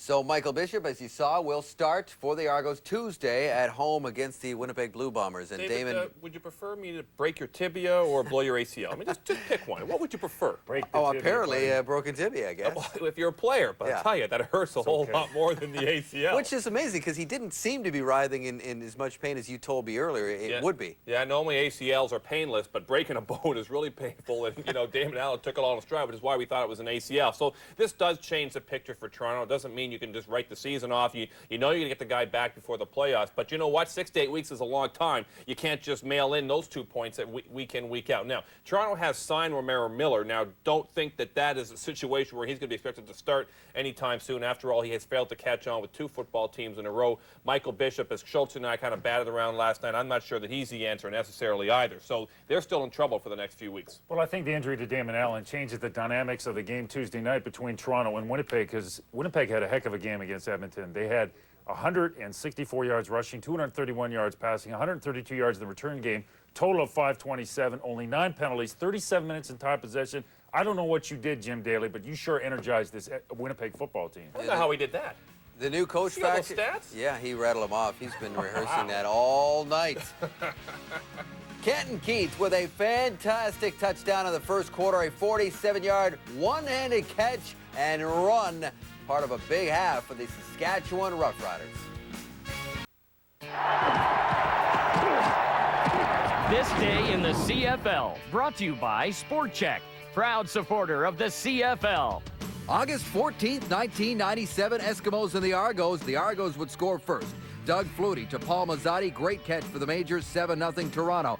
Then a little history. Flutie finds Mike Pinball Clemens, and that catch makes Clemens the all-time Argos reception leader with 467 catches. Now, 14 all, Eskimos lose a couple of key players as Danny McManus and Darren Flutie sustain injuries, and that helps the Argos. Robert Drummond takes the direct snap, and he's gone. 78 yards to the house, and the Argos blew it open to defeat the Eskimos.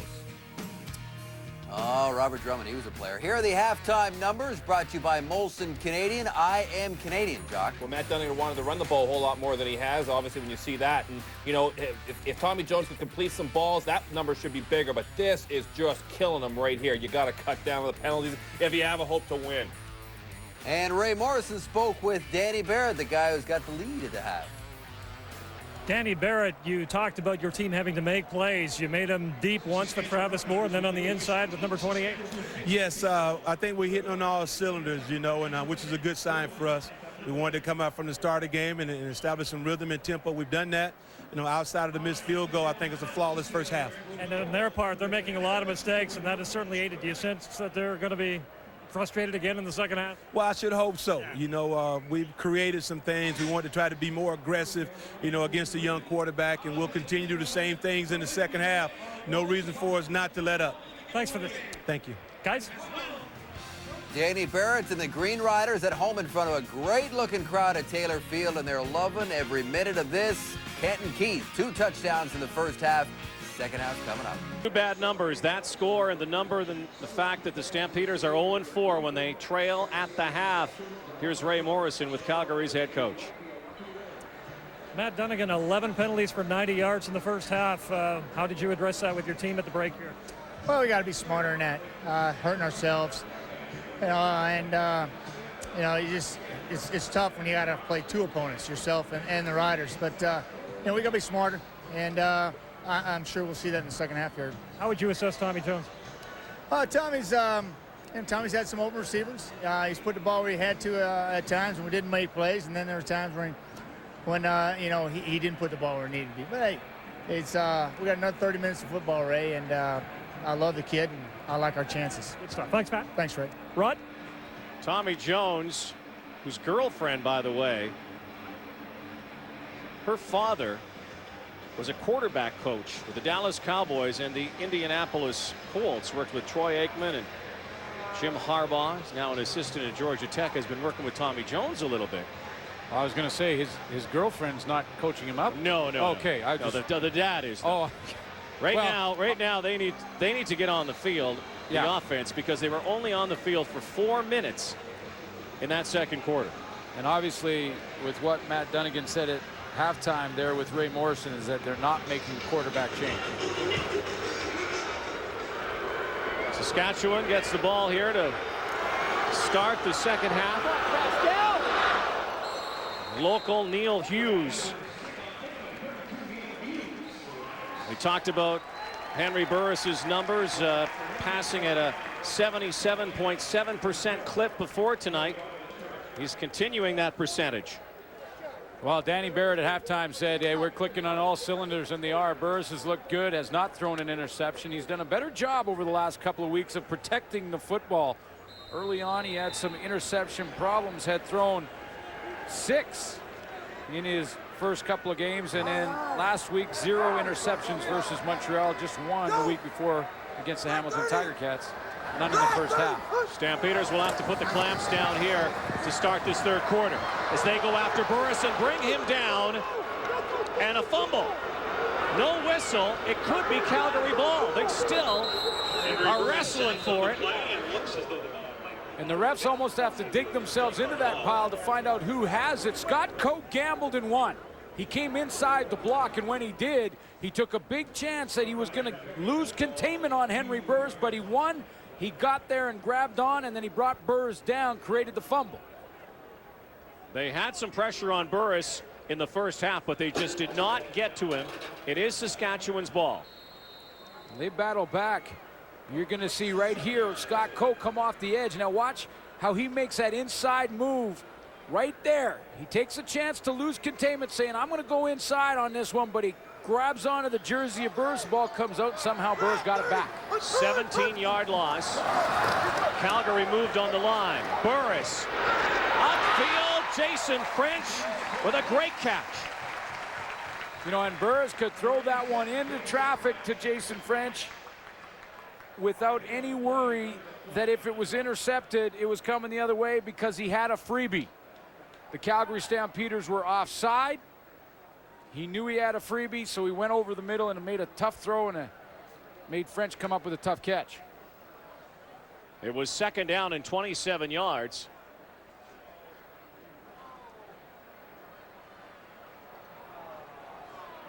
And they're bringing the ball back. Well, clearly there was a Stampeder in the middle of that defensive line that jumped. Calgary, number 92. Second down, repeated. Well, I guess they figure that they'll take the yardage here, and they get second down because they would have had to kick the ball away. He was a few yards short. He was just short of the first down. Exactly, Rod. That's a good point. That French comes over, he's short of the first down, so it would have been third down if they take the play. So now it's second down and 22. And they'll be throwing again. Strong arm again. Tried to seam it that time for French. Terrence Moore is right there. And so now the Riders will kick it away. Last week versus the Winnipeg Blue Bombers, Wes Lysak, the safety, had a real good game. He was all over the field making plays, and he's had some problems tonight. You saw Kenton Keith, and a lot of people have problems tackling Kenton Keith in the open field. But Lysak, I thought, had a chance for an interception there. It's going right down the seam. The early touchdown to Travis Moore. He took a bad angle. That time he might have had interception. That's a big play if you can intercept it in the opposition's end of the field. They need a big play from this guy right now. McGarity bouncing, grabs it at his 50 to midfield. Oh boy. McGarity's up, but he got rocked. A 15-yard return. Stampeders have to play comeback in a big way.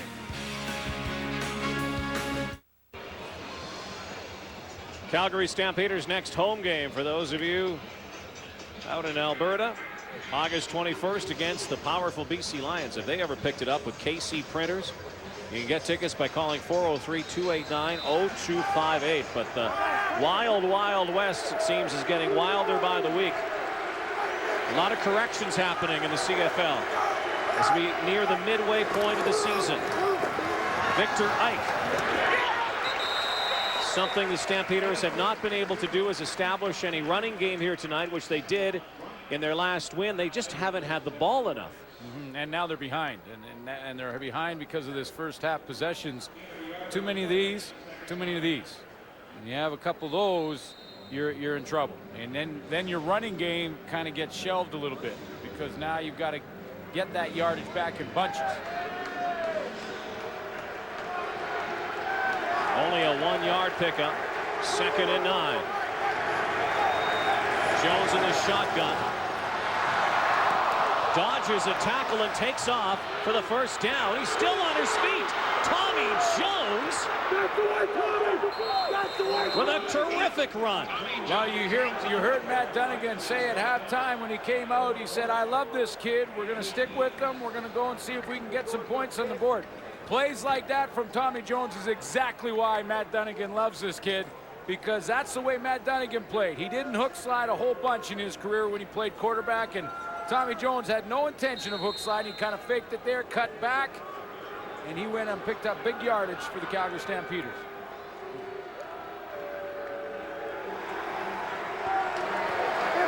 Longest run of the year for the Stampeders comes from their quarterback, Tommy Jones, who isn't exactly a sprinter, but looked great there. I'll tell you what, that had touchdown written all over it. Oh. If Scott Dybert was able to pick it up and the throw was there. Does it ever. Now, David Benefield is part of the reason that Tommy Jones can't get the ball to Scott Dybert. If Benefield doesn't do his thing off the edge here, he's right behind that goalpost coming up and get right in the face. He's right in Tommy Jones' kitchen. See, now Tommy Jones, he can't complete the recipe.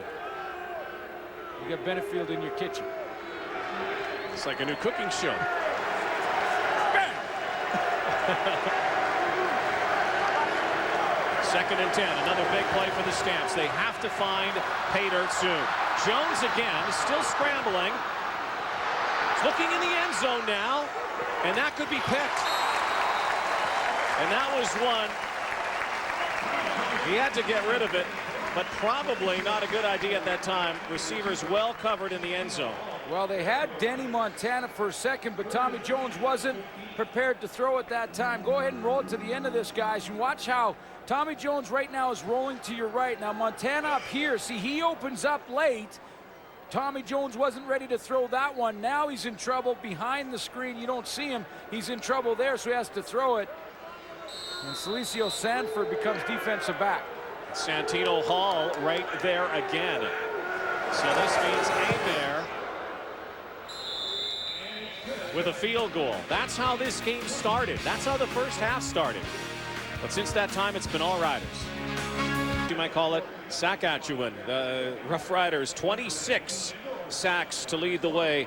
And our Perlator tote board for every sack in tonight's game and during the season. Perlator will donate the quarterback's weight in food to a local food bank. Last year, over 90 tons collected. Perlator, Canada's biggest courier company. Henry Burris and the Riders back at it, giving up only a field goal. That's all they've given up tonight. 2 field goals from Charlie Hebert. Kenton Keith again. It's getting redundant. We keep watching number 28 left, 28 right, 28 up the middle. Well, Clark hits him late and hits him pretty good. That's why he's limping. But what a move. See, Grace comes to this side of the field, and they're so conscious of him getting outside. See, Grace take that step wide, and Kenton Keith takes advantage of that to cut back, and then a big hit right there from Brian Clark at the end of the play. Riders have had no problem moving the football here tonight. Mostly because of that guy. This time he goes nowhere. Former Rider Sheldon Napistuk who's there. Well, every time Kenton Keith gets up, he sort of shows you a little bit of a limp, kind of gets his gear back together, and now they have to. It's a passing situation, so Keith comes out to put a receiver on the field. Corey Holmes now comes on. That's the double threat Saskatchewan has. Here's Corey Holmes. 2nd and 11. Come back, get that ball. And that one goes to the sidelines. And that means that Burris will go to the sidelines and the Riders will punt this ball away. Well, so far in this second half, the Calgary Stampeders are, and I'm going to say, crawling back into this game. Not necessarily in the points department, but they played this second half so far in Saskatchewan's end of the field. And if you start winning the real estate battle, it's about location, location. You want to play in the other team's end. McGarity. McCallum with the boot. McGarity at his 18-yard line. Trying for the sideline. And he's hog-collared. Only a return of 10 yards. Tommy Jones back to work and a flag on the field. Going to the outside here is Wayne McGarity. You're going to see the face mask as he goes down. Spencer right there with the right hand. That's a 15-yarder. And now Tommy Jones just first down and a half away from Saskatchewan territory once more. Jones over the middle. Intended for Nick Lewis. Lewis has been the leading receiver for the Stampeders here tonight. Yeah, but that was a small window. I mean, that was barely big enough window to get the little wind through because there was linebackers closing in a hurry on Lewis. Once again, 2nd and 10. Stampeders haven't been able to convert too many of them here so far tonight.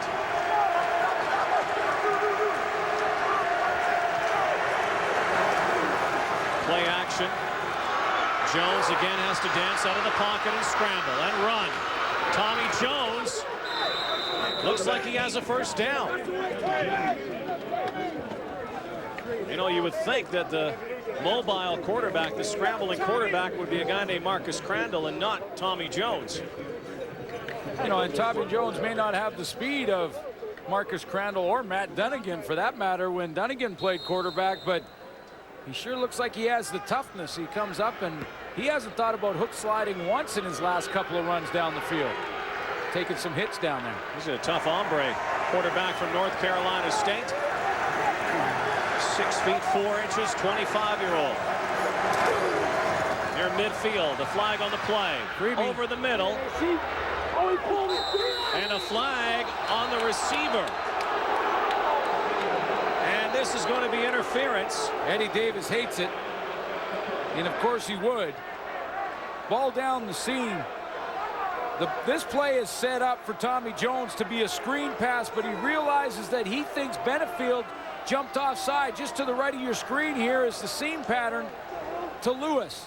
Is there contact before the ball arrives? A little bit on the right hand. I don't think enough to call pass interference. They do.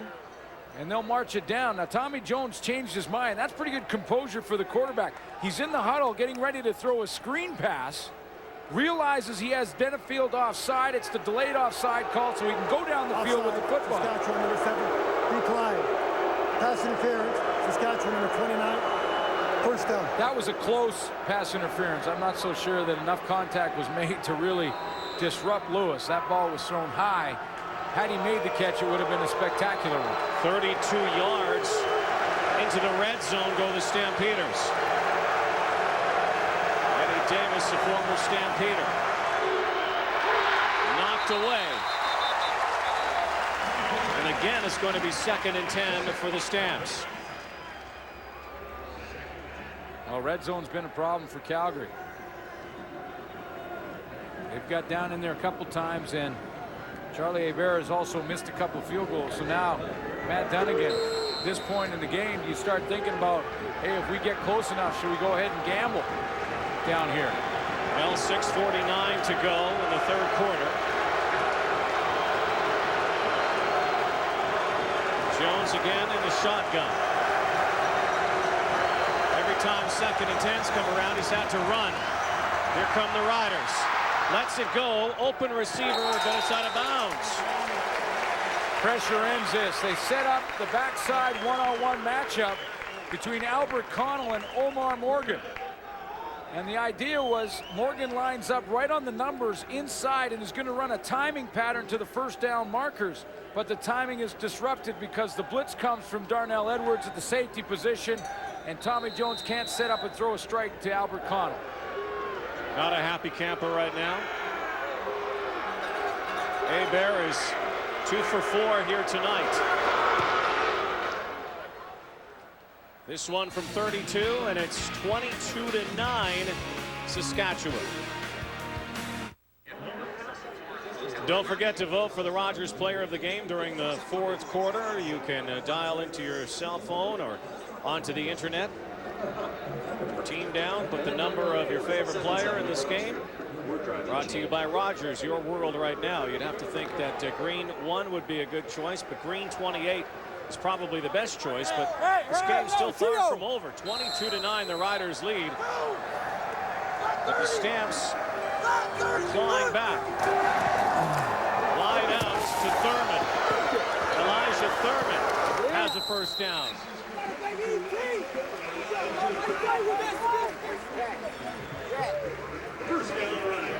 Scott Coe could be a candidate if the Calgary Stampeders could come back. Scott Coe has an interception for a touchdown this season, that versus the Hamilton Tiger Cats, and has made some plays in this second half, making up for a bit of a mistake in the first half on a Kenton Keith touchdown, although it was some kind of move from Keith, and he's made a lot of great players miss like that in the open field. Keith in the backfield again. Burris backpedals. Gets out of the pocket and rolls. Looks downfield and throws it away.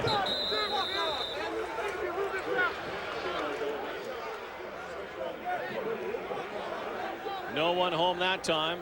Henry Burris alertly throws it away. Otherwise, he would have been tagged with a loss. What has been the difference of the Saskatchewan Roughriders here is Calgary again is crawling ever so slowly back in this and trying to scratch away at a little momentum. I think the biggest difference for Danny Barrett's squad right now is the fact that Kenton Keith is it just me, or has he started to disappear a little bit? Really haven't gone to him here, and they've been able to stop him at the line of scrimmage. 2nd and 10. Burris will toss again. Keith's out of the backfield. Burris, though, again will throw it away, but this one is picked off by Joey Bose. And again, maybe a momentum shift here. It has been Stampeders out of the locker room here in the second half. They were crawling, and now they're walking. Crawling and now walking back into this game. One little play at a time. And again, the Calgary Stampeders in this third quarter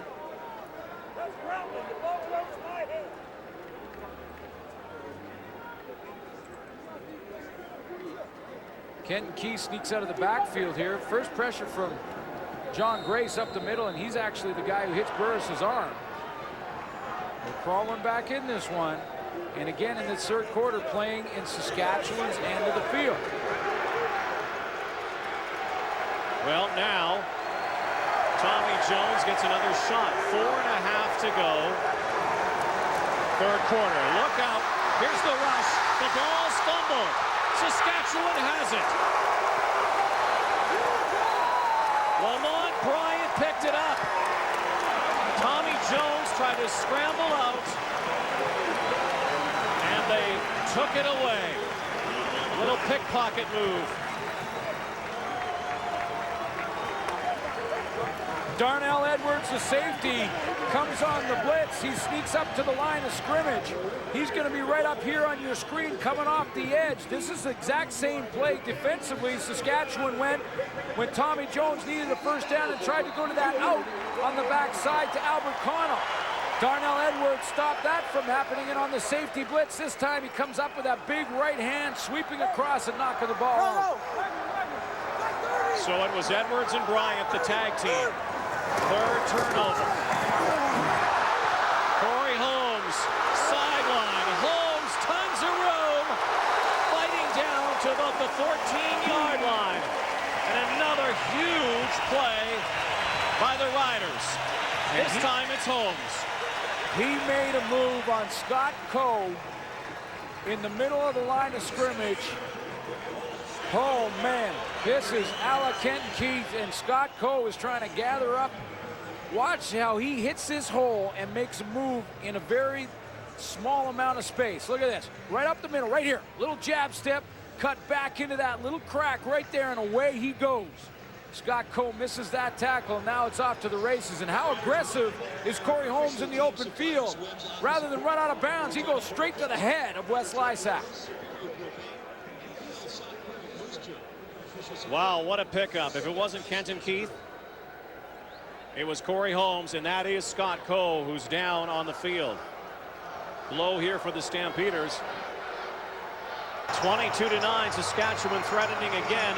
Matt Dunnigan said it before the game. He was worried about that tandem of Kenton Keith and Corey Holmes. This time, it's Holmes. Well, there was not a lot of room for Corey Holmes to make that move on Scott Coe. And look at him deliver. A little violence at the end of that one. Scott Coe was injured on the play. He's up. Scott Colrod ended up having to try and make an arm tackle, and he's kind of trying to get the feeling back in that right hand. I think it might be a bit of a stinger there for Coe. And now the Riders inside 4 minutes, third quarter.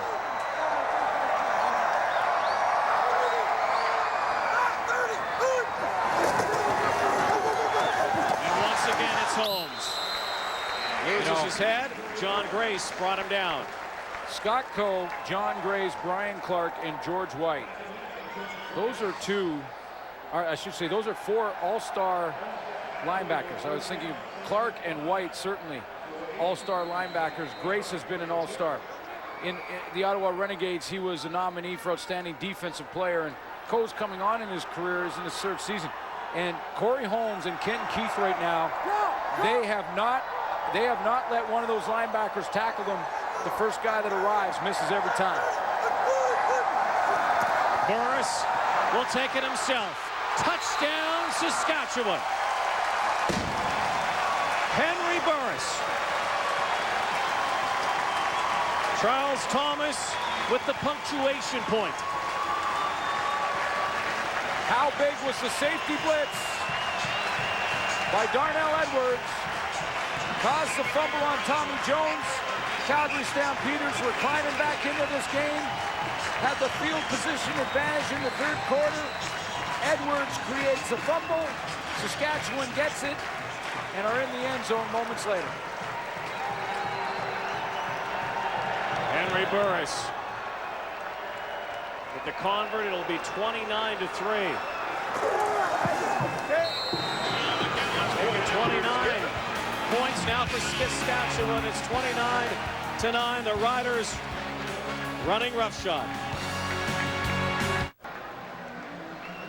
Is that one of your gladiators? No, he doesn't make the gladiator. No. 29-9 now for Saskatchewan. Burris. Nice outfit, though. Burris looking like a gladiator there. Well, I mentioned those linebackers for Calgary because that's a great core. And Kenton Keith and Corey Holmes, boy, they have shown some moves tonight.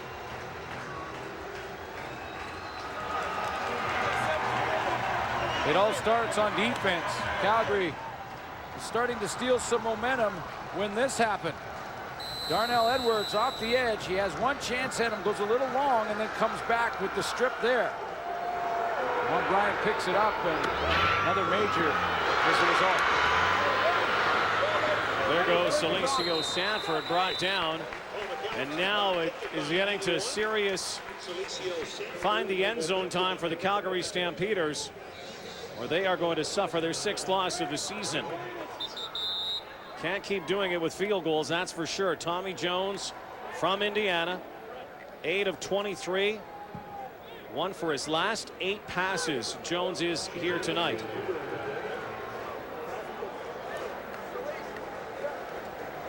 Stampeders, every time they get a little momentum here in this second half, it gets snuffed out, and that was absolutely huge. Darnell Edwards, and then the fumble, and then the drive from the Riders, capped off by that touchdown scamper by Henry Burris. Well, Rod, Tommy Jones in the last 10 plays, he's been hit 5, has run with the football 2, and was hit downfield on those 2.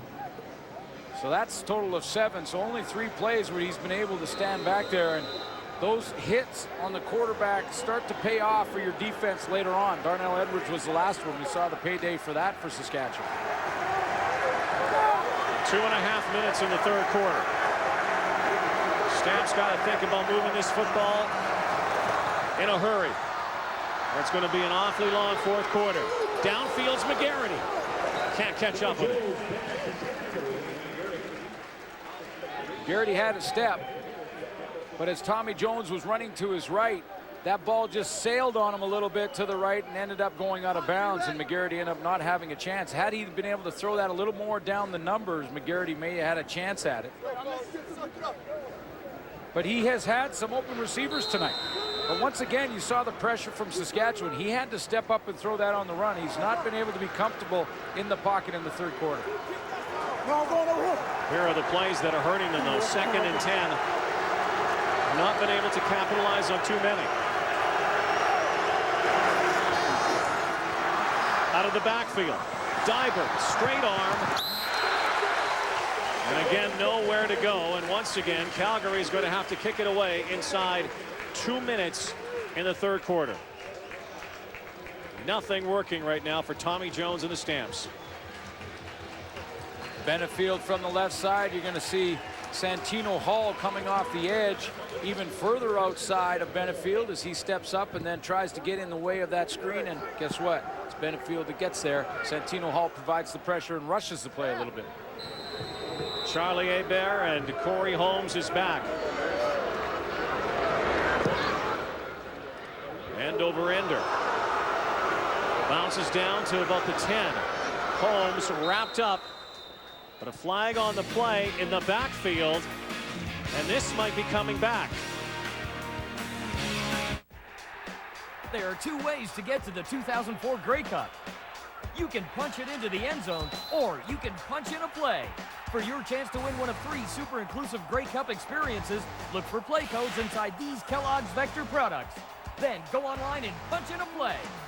You could win a VIP trip to the Grey Cup for 2, including tickets, air, accommodation, $1,000 cash, and more. Fuel up with Vector for your chance to go to the 2004 Grey Cup. Matt Dunnigan bewildered on the sidelines. His team down by 20 points. 1.5 minutes in the third quarter left, and the ball will come back, and Calgary will have to kick it away again. A holding call. Mark Calise called on the holding, and he's had a bit of a nightmare tonight. A couple of penalties on the special teams. That punt put Saskatchewan on the 14-yard line. Remember, he was the guy who got the penalty roughing the kicker on Paul McCallum that turned into 7 points a few plays later. So they'll gain a few extra yards here. Hebert barrels one to the 30. Holmes juking and jiving again. Corey Holmes breaks it outside and then is brought down at the 43-yard line. And don't forget, Mark Cuban is the benefactor. He's giving away $1 million to some lucky recipient. It's not even a lottery. You got to go on his show, and he gives it away to. He makes the pick. No rhyme or reason to it, but he does it, and it's supposed to be a good show. It's new this fall on CTV down the dial. Tell you what, the beneficiary of some penalties in the first half, the Saskatchewan Roughriders, looking to lay the hammer down here in the second half, leading 29-9. Burris, catch, no. Thurman thought he had it, did a good job disguising it. Let's go down to Ray Morrison now. Ray. Rod, the Calgary Stampeders are getting beaten and bruised. Andre Arlane out for the football game. He sprained his ankle on that special teams play. He's done. The ice is on his ankle. As far as Scott Coe's injury is concerned, he should be back, but the training staff did tell me that his shoulder, quote, moved a little bit. So Calgary taking it on the chin in a number of ways here, Rod. Well, they've got to start moving the ball a lot in this final minute, Calgary. But they got to put the locks here on Burris. Keith out of the backfield. Head down. Kenton Keith. Another first down for Saskatchewan. This one might be requiring a measurement. Depending on the spot, it looks like it might be a little shy. Kenton Keith, though, adding to some impressive numbers over the last few weeks. What a night tonight for Keith, especially in the first half. Kenton Keith, 2 out of his last 3 games over 100 yards. That included the last game versus Calgary. Well, Saskatchewan is going to go for it, leading by 20 and needing about a half yard. Hey, watch the game. You gotta get behind us to see everybody move. They will. Burris behind center. Will take it himself. And he gets it, squeezing through. But a flag on the far side of the field.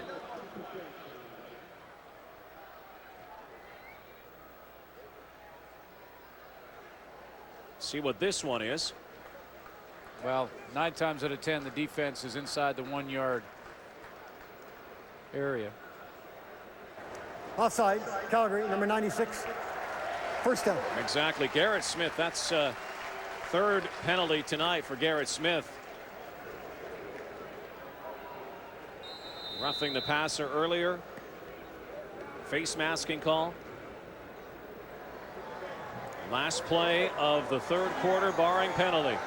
Go! 380! 380! Good! Launching. And almost picked. Nate Terry had the ball, lost the ball. Wes Lysak was there. That's the final play of the third quarter. The Stamps came out looking like they're ready to rally back. I got it. You got it. No, we don't got it. No, we don't got it. We'll be back. At the Quarter, brought to you by Reebok, the only brand that hangs in every CFL locker. Well, just when we thought things were going to maybe start turning around slightly there, Saskatchewan puts the... No. It's a no. Corey Holmes, he had a great third quarter. They're running with a lot of anger, a lot of passion.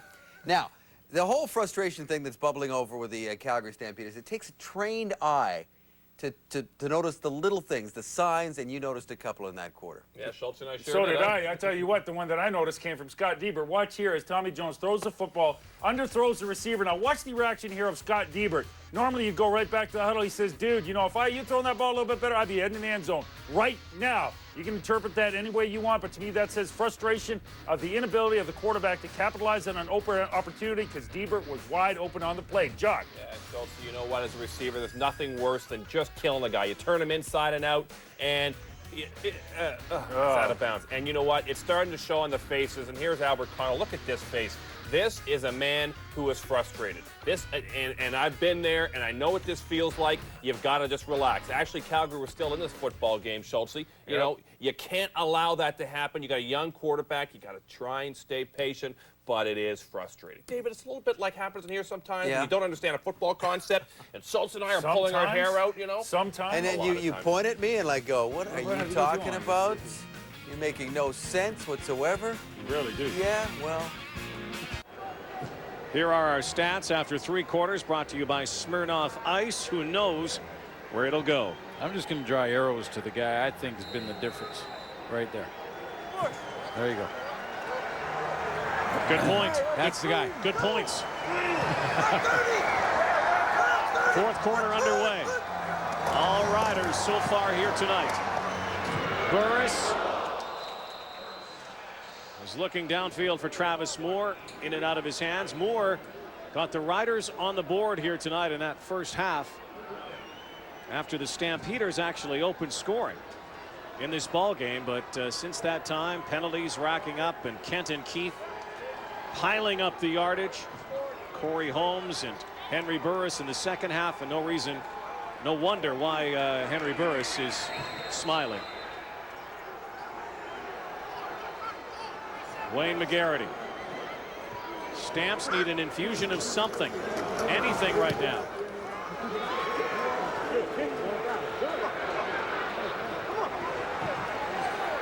Nowhere to go for McGarity out at the 13-yard line.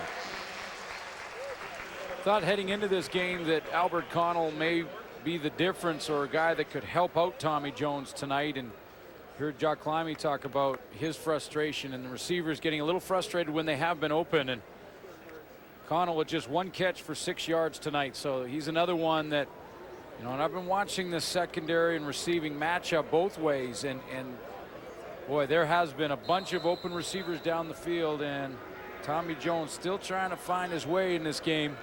Has missed a couple of open targets, but Albert Connell very quiet. Missed last week, of course. Albert Connell back in the lineup, but the 1 catch only. Can the Stampeders come back? again. Nick Lewis. Yeah, now having said that, with Tommy Jones missing some open targets, you give that one to Nick Lewis. And Nicholas Lewis runs a curl pattern. It's a hard throw, but it has to be a hard throw because it's in traffic. It's right up there. He just sits down and makes the right read. It's in between the linebackers. You got to catch that even though you know you're going to get hit. So at times the Stampeders take their turns. Tommy Jones had some open guys and missed them. A couple of times he's hit them and it's hit the ground.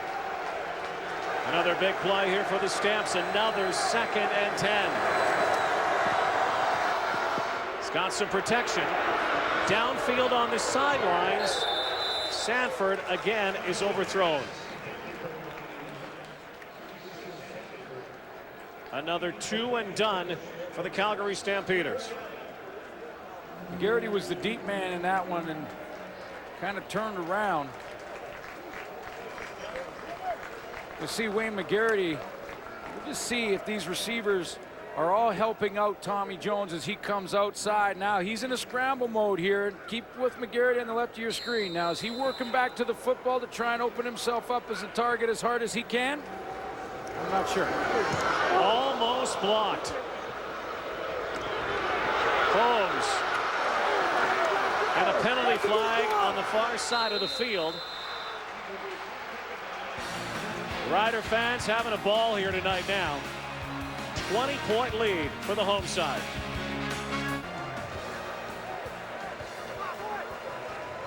Henry Burris. And that's Scott Regenbald, who is leaving the ball game. He has been ejected. Rough play against Regenbald. And that will move the Stampeders back and will bring the Roughriders once again within the goalposts for another try at the end zone. It has been all green and white. And they continue to pour it on. Henry Burris. And the Riders leading 29-9 here in Taylor Field tonight. Looking to go 4 and 5.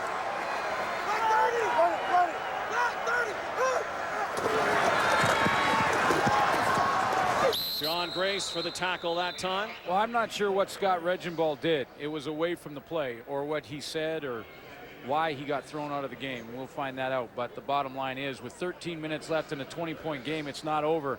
And now the Saskatchewan Roughriders pick the football up after that punt, net 2 yards on that punt. John Grace is limping around. Limping around pretty good here, too. Now, I'm just wondering if it was warranted what Scott Regenbald did to cause his team that much yardage in a game that they're not completely out of. There was also a no yards call, plus a rough play call. Jason French trying to extend for the first down. John Grace was limping coming back to that huddle. We saw him as French is now limping. Well, let's take a look at John Grace and see if he's effective on this play with that limp, because obviously his leg's bothering him. He's trying to get up the field and he can barely even move.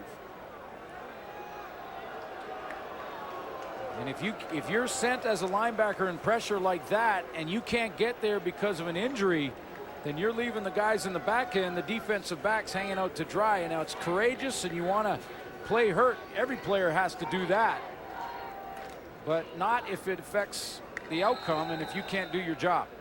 Playing banged up is John Grace. 3rd and 2, so Paul McCallum comes out. This from the 14-yard line. Missed from the 38 earlier. Chip shot and a whistle here and another flag on the play.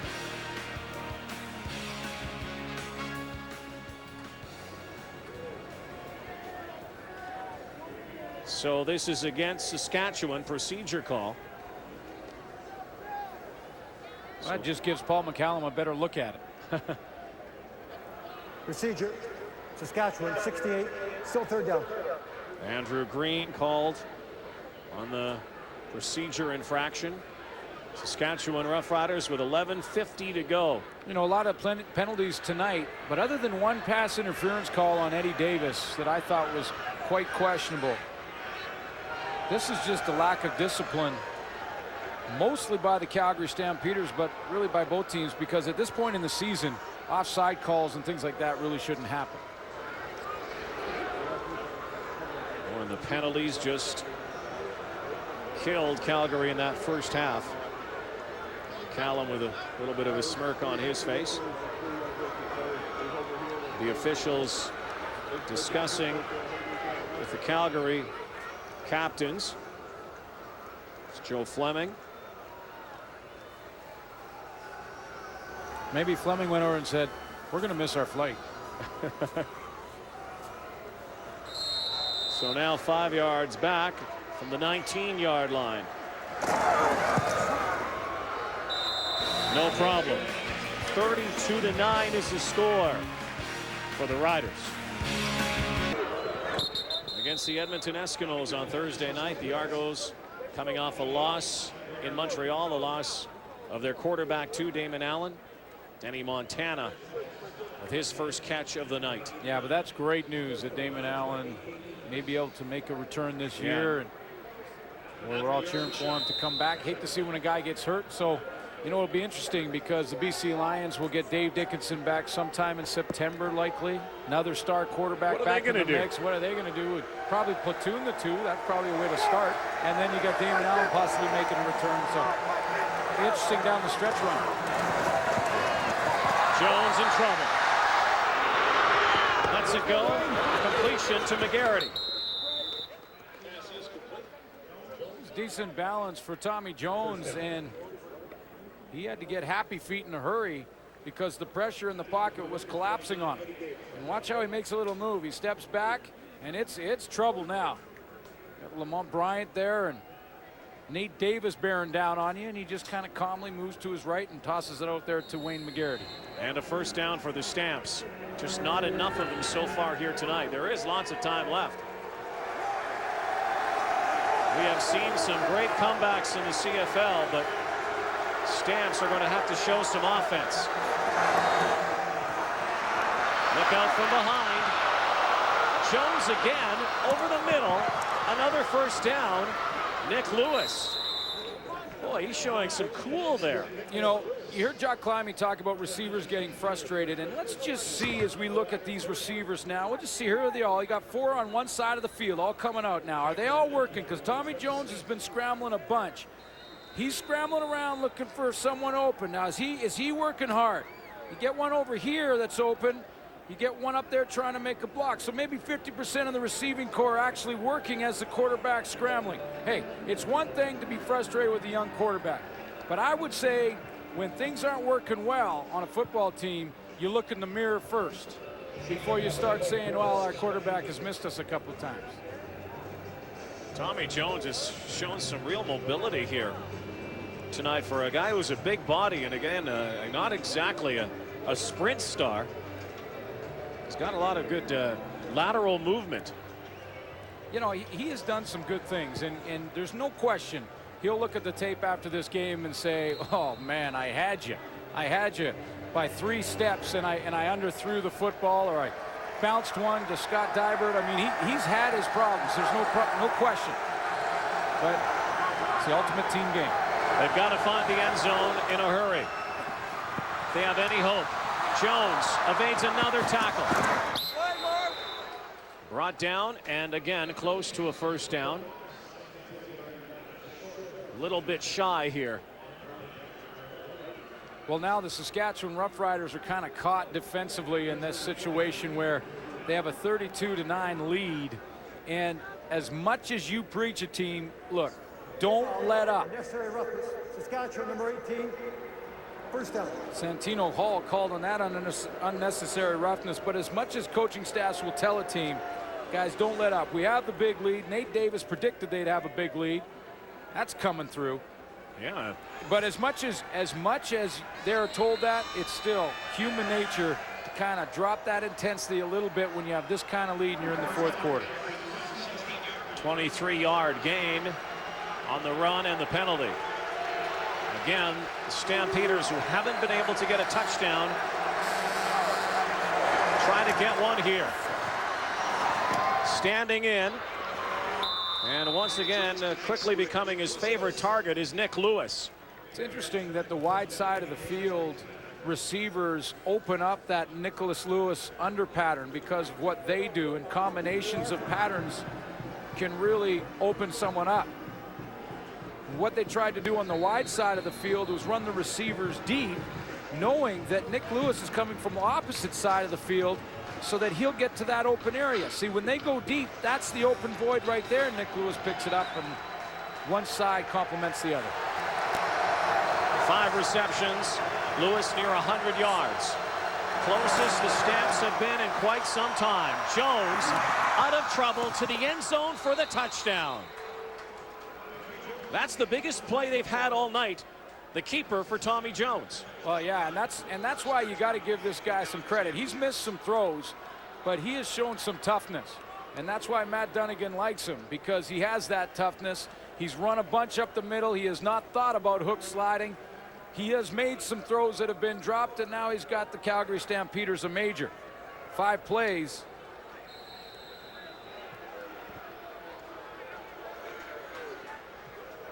He has taken off and run for 67 yards tonight, now the touchdown. First touchdown of the night for Tommy Jones and the Stamps. They need more. They trail 32-16.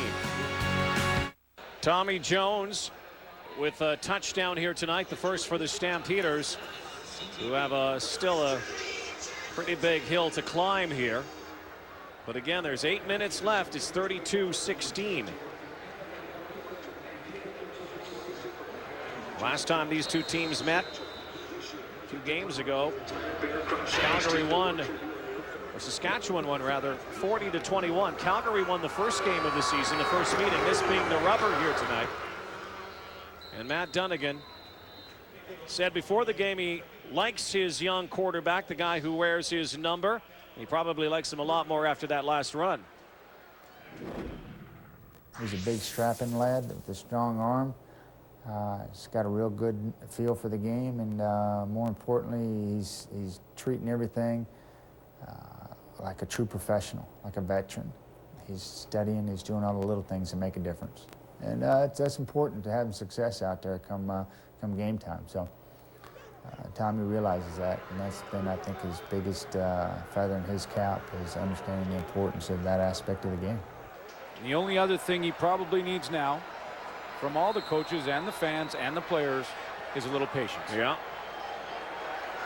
Yeah, and now it's starting to rain here in Saskatchewan. Come down in a big way.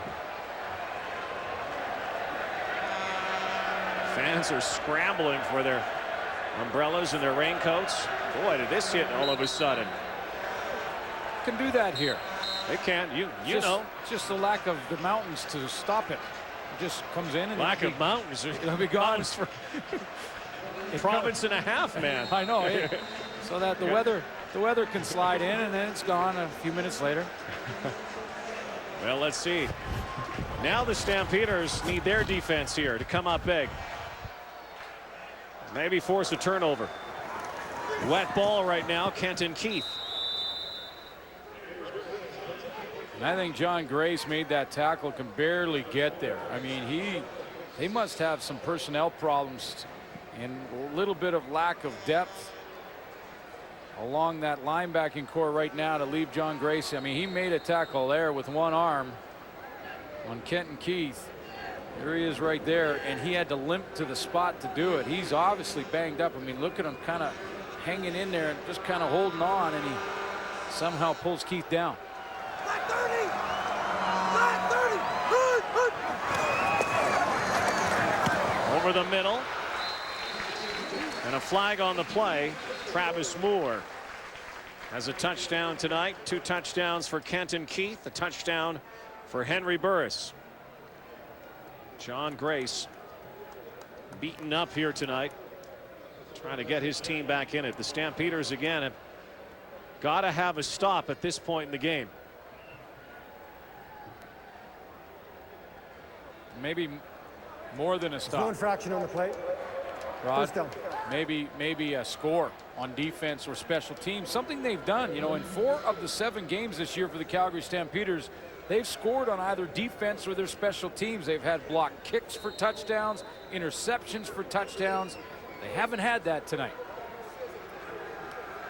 Trey Junkin, the special teams coordinator, has done a nice job with those teams this year, but they've had their problems tonight for some reason.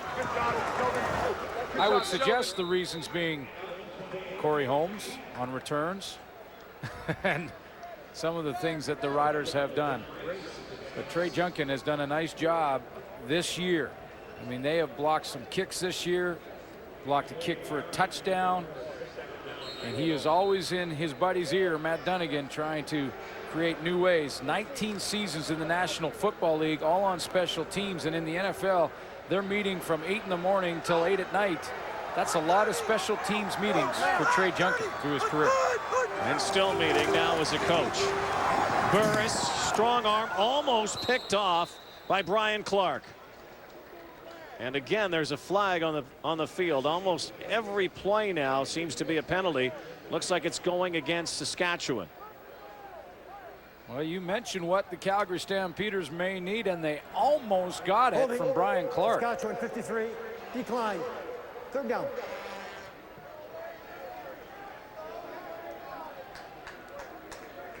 Brian Clark is showing blitz right here. He's going to come, or is he going to drop? That's the 34 defense.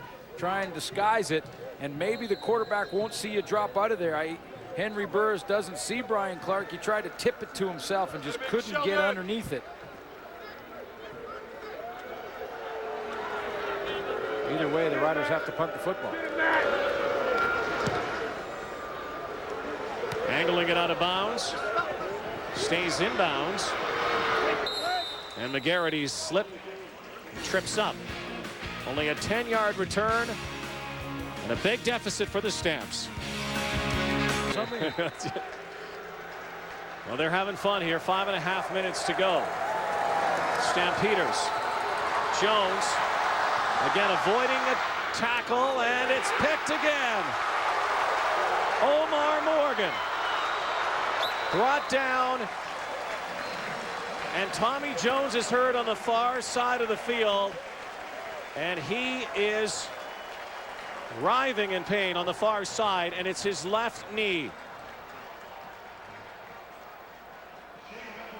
And it's getting worse for the Calgary Stampeders. Well, if you get your quarterback hit a bunch, and Tommy Jones been hit a bunch, sooner or later, it may be one that puts him down. I mean, he has to scramble again here. Here he goes down.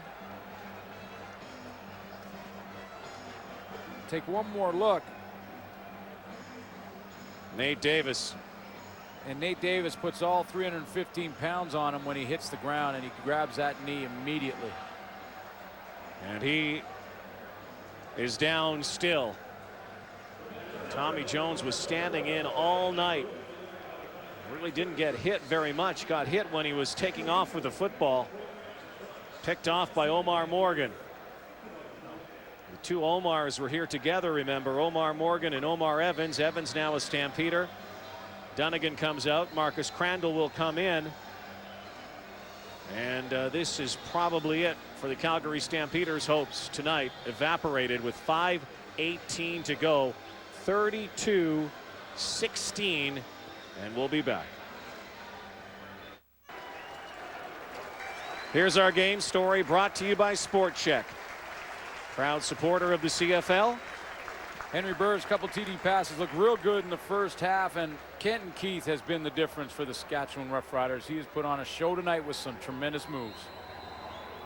Penalty's a problem for the Stamps. And Tommy Jones is on the field right now. He's rushed the ball effectively, but that's good news. He's walking off on his own, earned his own power. Once again, Kenton Keith. Whoa! It has been a very athletic, artistic, gymnastic night for Kenton Keith. A couple of these little dump passes out of the backfield. That's a big one. One-hander. Look at the move there. Little Kenton Keith magic as he cuts back, finds the end zone. This is a beauty right here, too. Up over the top, spin move. Watch this jab step. Bang, and outside. Got the corner. The human highlight reel tonight. Oh, he has been. He'll make some highlights tonight. Travis Moore, who had the first touchdown of the night for Saskatchewan. Rod Tommy Jones in this second half has thrown the football 14 times, and half of them, 7 times, he's been smacked hard. Yeah, welcome to the Canadian Football League. Saskatchewan defense has played very tough here tonight, too. They have been in the backfield a lot. Tommy Jones getting worked on. Shaking his head. 4 minutes to go. Riders are going to move to 4 and 5. Kenton Keith again. Stamps will fall to 2 and 6. Well, one way, if you're facing a defense, the teams around the league now, when they game plan against the Calgary Stampeders, when you're facing a defense that creates takeaways in the passing game, that have linebackers that fly around and make things happen in the passing game, one way to combat that is to control the football along the ground. Now, you have to have the horses to do it. Saskatchewan obviously did, and Kenton Keith, that's the game plan coming in. Run the ball out. Another running play. Keith is wrapped up. 3:14 to go. Well, you know, there's been an interesting trend, and maybe the Saskatchewan Roughriders. You know, a lot of people thought before the season they would be one of the best teams, if not the best, in the West. The injury to Nealon Green derailed them early on, but Henry Burris is playing great right now. Riders are starting to pick it up. We have the 3-minute warning on the field. They'll measure. The Riders, though, are hoping that the trend continues. The team that has hosted the Grey Cup game the last 3 years has won the Grey Cup the next year. I don't know if you can believe anything into that. A lot of football to come. We'll be back. Green machine tonight in Taylor Field. 3 minutes to go. And the Riders looking to add on here. First and goal now. Go! Last time they met, they put 40 on the board against Calgary. Keith is brought down with one hand from behind. Garrett Smith took his angry pills before this game. Now they're jawing. This stuff happens when you have a big lead late in the ball game. Well, and this is an important game for both teams. You know, one, Saskatchewan wanted to establish themselves. You know, they came out of the gate, and a lot of people thought the Roughriders would be the team to beat in the West, and then when they lost their quarterback, struggled. So they've had to fight back and get, you know, that consistency back. Matt Dunnigan has been fighting all season long and trying to find his way with this Calgary Stampeder organization and find the players he needs. He's still in that process. It's an important game, though. This was the rubber match between the two. Burris, Travis Moore, touchdown. Second touchdown of the night for Travis Moore. Another flag. More rough housing, more chirping. So Moore has 2. Kenton Keith has 2. And turn out the lights. It's over for Calgary tonight. Travis Moore, little fake in the inside, turn out. Scott Coe. That's a tough matchup for Scott Coe, a linebacker on the veteran slot back, Travis Moore. Well, the Riders last week played the Montreal Alouettes. Section of conduct, Calgary, number 7 will be applied in the kickoff. John Grace. Yeah. They played a good one with Montreal Alouettes, neck and neck, toe to toe, and lots of yards passing. They've put some yards on the board here tonight, and they put a lot of points. Again, they scored 40 the last time they played against Calgary. This will be number 39 here for the Saskatchewan Roughriders. Well, they predicted it. Saskatchewan Roughriders. Well, that one guy predicted. Well, and the general manager, so he's sort of in some ways talking on behalf of the team. Well, they're a confident bunch. And, you know, maybe confidence is something that you can't really say about the Calgary Stampeders. They really haven't had much. I mean, maybe out of the starting block, they won their first game against Saskatchewan this year, but you mentioned it, a team that's still trying to find an identity, the Stampeders. Yeah, and they're trying to find players. Some personnel. Yeah, they still are some players away from being a good football team just yet. But Nate Davis said it coming in, and, you know, it riled up the Calgary Stampeders because on camera, this wasn't a little thing behind closed doors. Nate Davis said this. This one's going to be over early. This one's going to be over in the first half. We're going to come out, we're fired up, we're at home. You know, it's, we win this game, we can forget about Calgary for the rest of the year. So we're gonna put this one away early. The prophet, Nate Davis. Well, they did walk it like they talked it tonight, though, because, you know, they came out, almost played a perfect first half offensively, played very well defensively also, especially when they backed up into the red zone. They were holding Calgary. They didn't let them in the end zone. And then really took it away in the third quarter with the Darnell Edwards strip of Tommy Jones that turned into another major. That, a defensive turnover for the Saskatchewan Roughriders, really sealed the deal. Yeah, it did, and took any momentum away from the Stampeders at the time. 26,228 here at Taylor Field tonight. Most of them all wearing green. Just shy of a sellout. And certainly have to be elated with this victory by their team. Well, you want to establish a presence at home. I mean, you want to have, when teams come into your field, that it's almost impossible to come out of it with a win. And that's what you want to do. Saskatchewan Roughriders did that last year. And this year, we're still trying to establish it. But this is a convincing win for them now. And once again, they've sort of said, hey, this is our turf. Boy, what an indoctrination for Matt Dunnigan to the coaching ranks, the GM ranks. Here's someone, this is a guy who has won a lot. He's also lost a lot during his career, but he's won so much. And he hates to lose. Everyone hates to lose. But he is also one of the most confident guys you'll ever meet. And I think he's still confident that this team can be rebuilt. Well, and he's realistic. I think, you know, you look at this team, and we mentioned it, they're a few players away from being a good football team. If you line up all the personnel in the league and each team compare them, Calgary is probably near the bottom. Hey. Oh my goodness. Short kickoff. 39-16 the score. You know, that is not going to do anything for this stuff. Because now they're starting to rub some salt.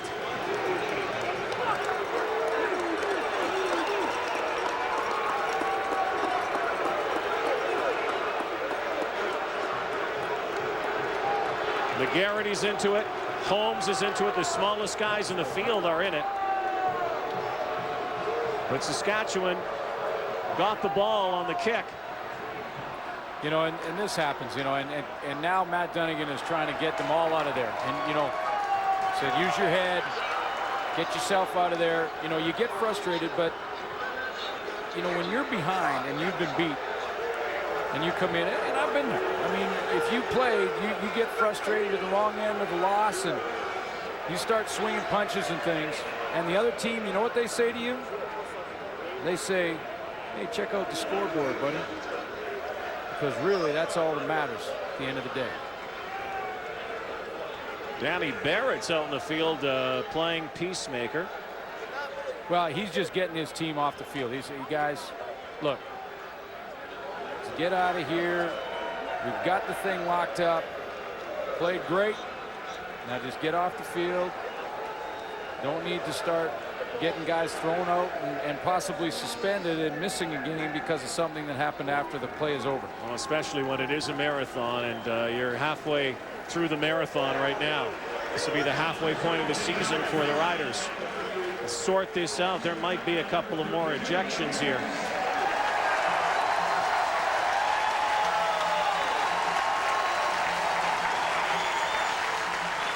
A long night, even longer for Matt Dunnigan and the Stampeders. Probably weren't exactly overjoyed losing the football on a short kick. But it's interesting in this situation, you know, when you look at the big picture, the refs should come down hard on both these teams right now. Absolutely. And not just suspend them for the rest of this game, but maybe a game. And end this kind of stuff when the game's out of hand and out of reach and guys start, you know, taking their own little vendettas and personal wars out, and the game continues for another 20 minutes that doesn't have to. And all that kind of stuff happens because nothing comes of it anyway. So come down hard on these guys and say, look, you're going to start messing around like that. It's not going to cost you this game. It's going to cost you money in next game. And we have seen that before. And when this stuff does happen, generally it's just the game. Nick Lewis is on his way to the locker room. And a lot of stuff was going on down there. There's some punches thrown. Saskatchewan. First down. As he gets an escort and has a few more words on his way out, which brought in doesn't really help matters. A ways back in 1989, John Gregory was our coach, and we got into a problem like this at the end of a game in the regular season. And I'll never forget what he said. He came in the locker room afterwards because we were in a huge fight and guys were getting thrown out, and we were at the wrong end of a score. And he came in and said, guys, if you showed the intensity in the game that you showed in that fight, we'd have probably been in it. And you know, that's the bottom line. Scott Gordon has also been tossed for the Riders. He's heading to the locker room. That's Michael Souza, the third string quarterback for the Calgary Stampeders, has his helmet on. 2:17 to go. Rocky Butler's into the game for the Roughriders. He was warming up. Burris is done. This game is done for all intents and purposes.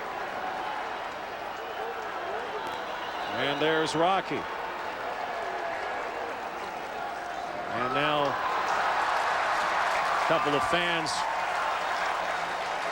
want to make a cameo, which doesn't solve anything at any point. And they don't get on TV either. No, they never do. No. No boneheads on TV, thanks very much. Except for us. Good point. Butler throwing. Big hit. Catch made by Elijah Thurman.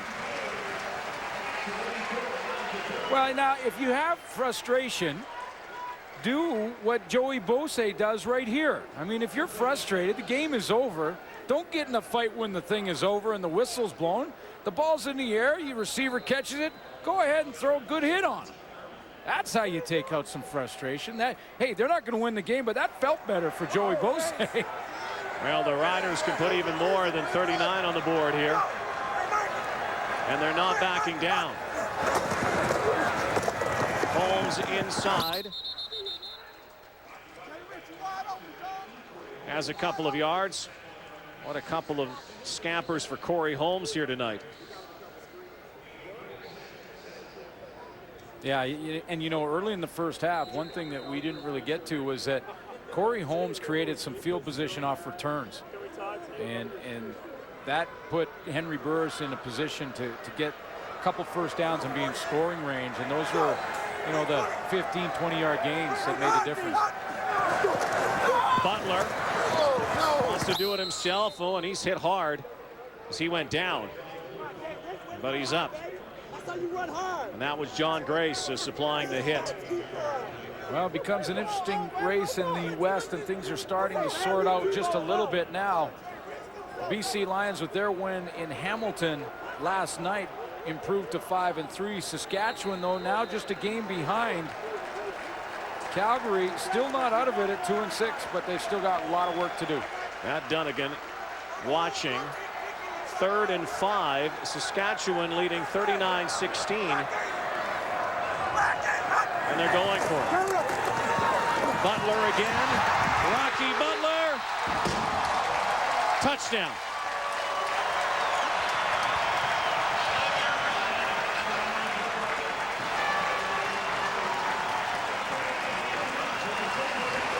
Well, it's a designed run.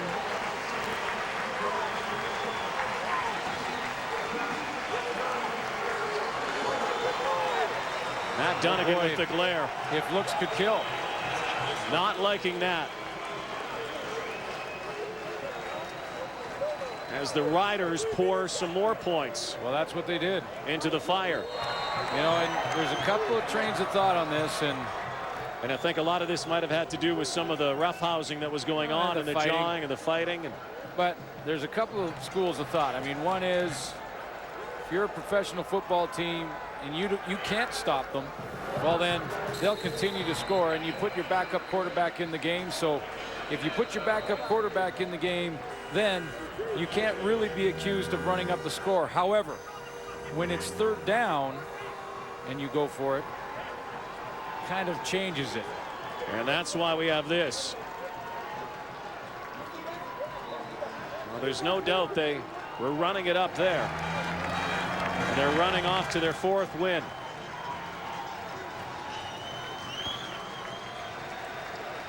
Here it is. And, you know, you look at it, too. I mean, a lot of these backups, Rocky Butler and Michael Souza, who'll come into the game, don't get much playing time, so they want to do as much as they possibly can and get them some reps, too. But, boy, Matt Dunnigan's look said a lot. 1:07 to go. Let's not forget, late in this game, the Riders went with a short kick and recovered it. And that, in a lot of ways, could be considered rubbing it in, too.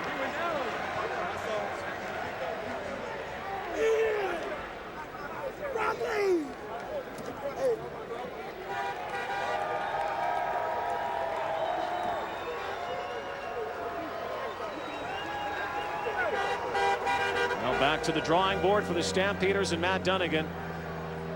Danny Barrett and the Riders coming back from their loss against Montreal. And again, another 40 points and another pooch kick.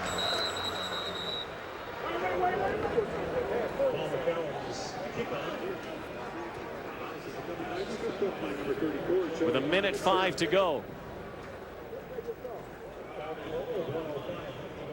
Matt Dunnigan approaches next week. He's going to have to consider the health of his quarterback, number one. And I would suggest that he may just look at that tape and just make sure that everyone on every play went full speed the entire play until the whistle was blown. I think he might want to check that.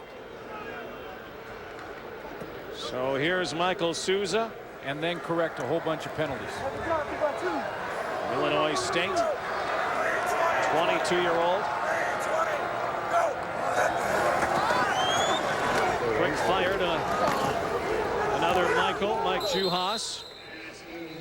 And stretching for a first down. And that is his first completion as a CFLer. Matt Dunnigan's high on this kid. Well, he may get some playing time. Use a chance, and Tommy Jones, we're not sure, and he won't know until as the week goes on and see how his knee feels, but get tested out after this game is over.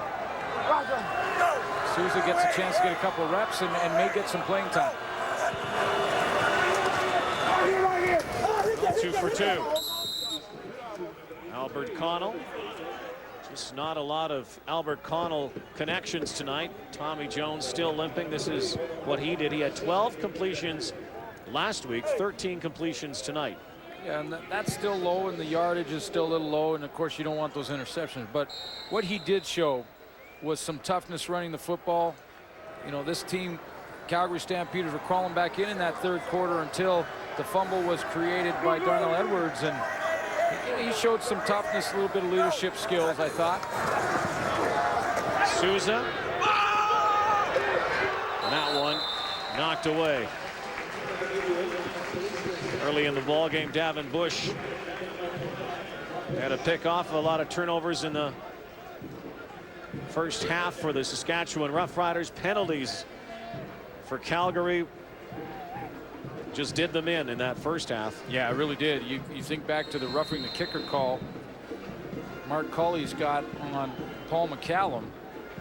Calgary Stampeders right in the game at that point, had a chance really to take the football. They were playing in Saskatchewan's end of the field in that third quarter.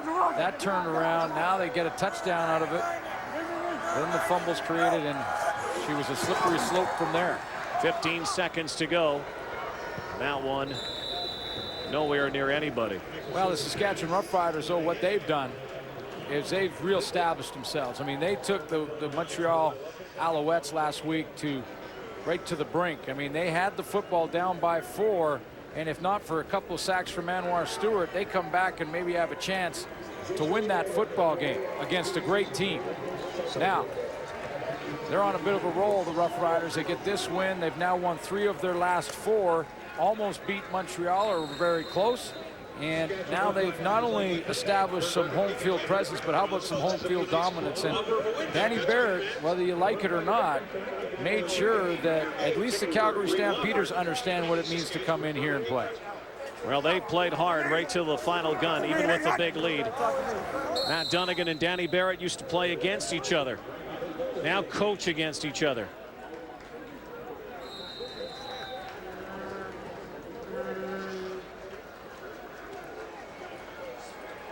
Both know what it's like to win the big one. And this one is over. Nate Davis before the game said this is going to be over at the half. Might have been exaggerating a little bit, but he wasn't far off. 46-16 the final. Stampeders had a chance.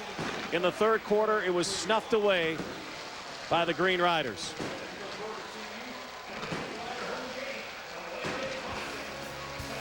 Matt Dunnigan coming over. Saskatchewan's 4th win of the year.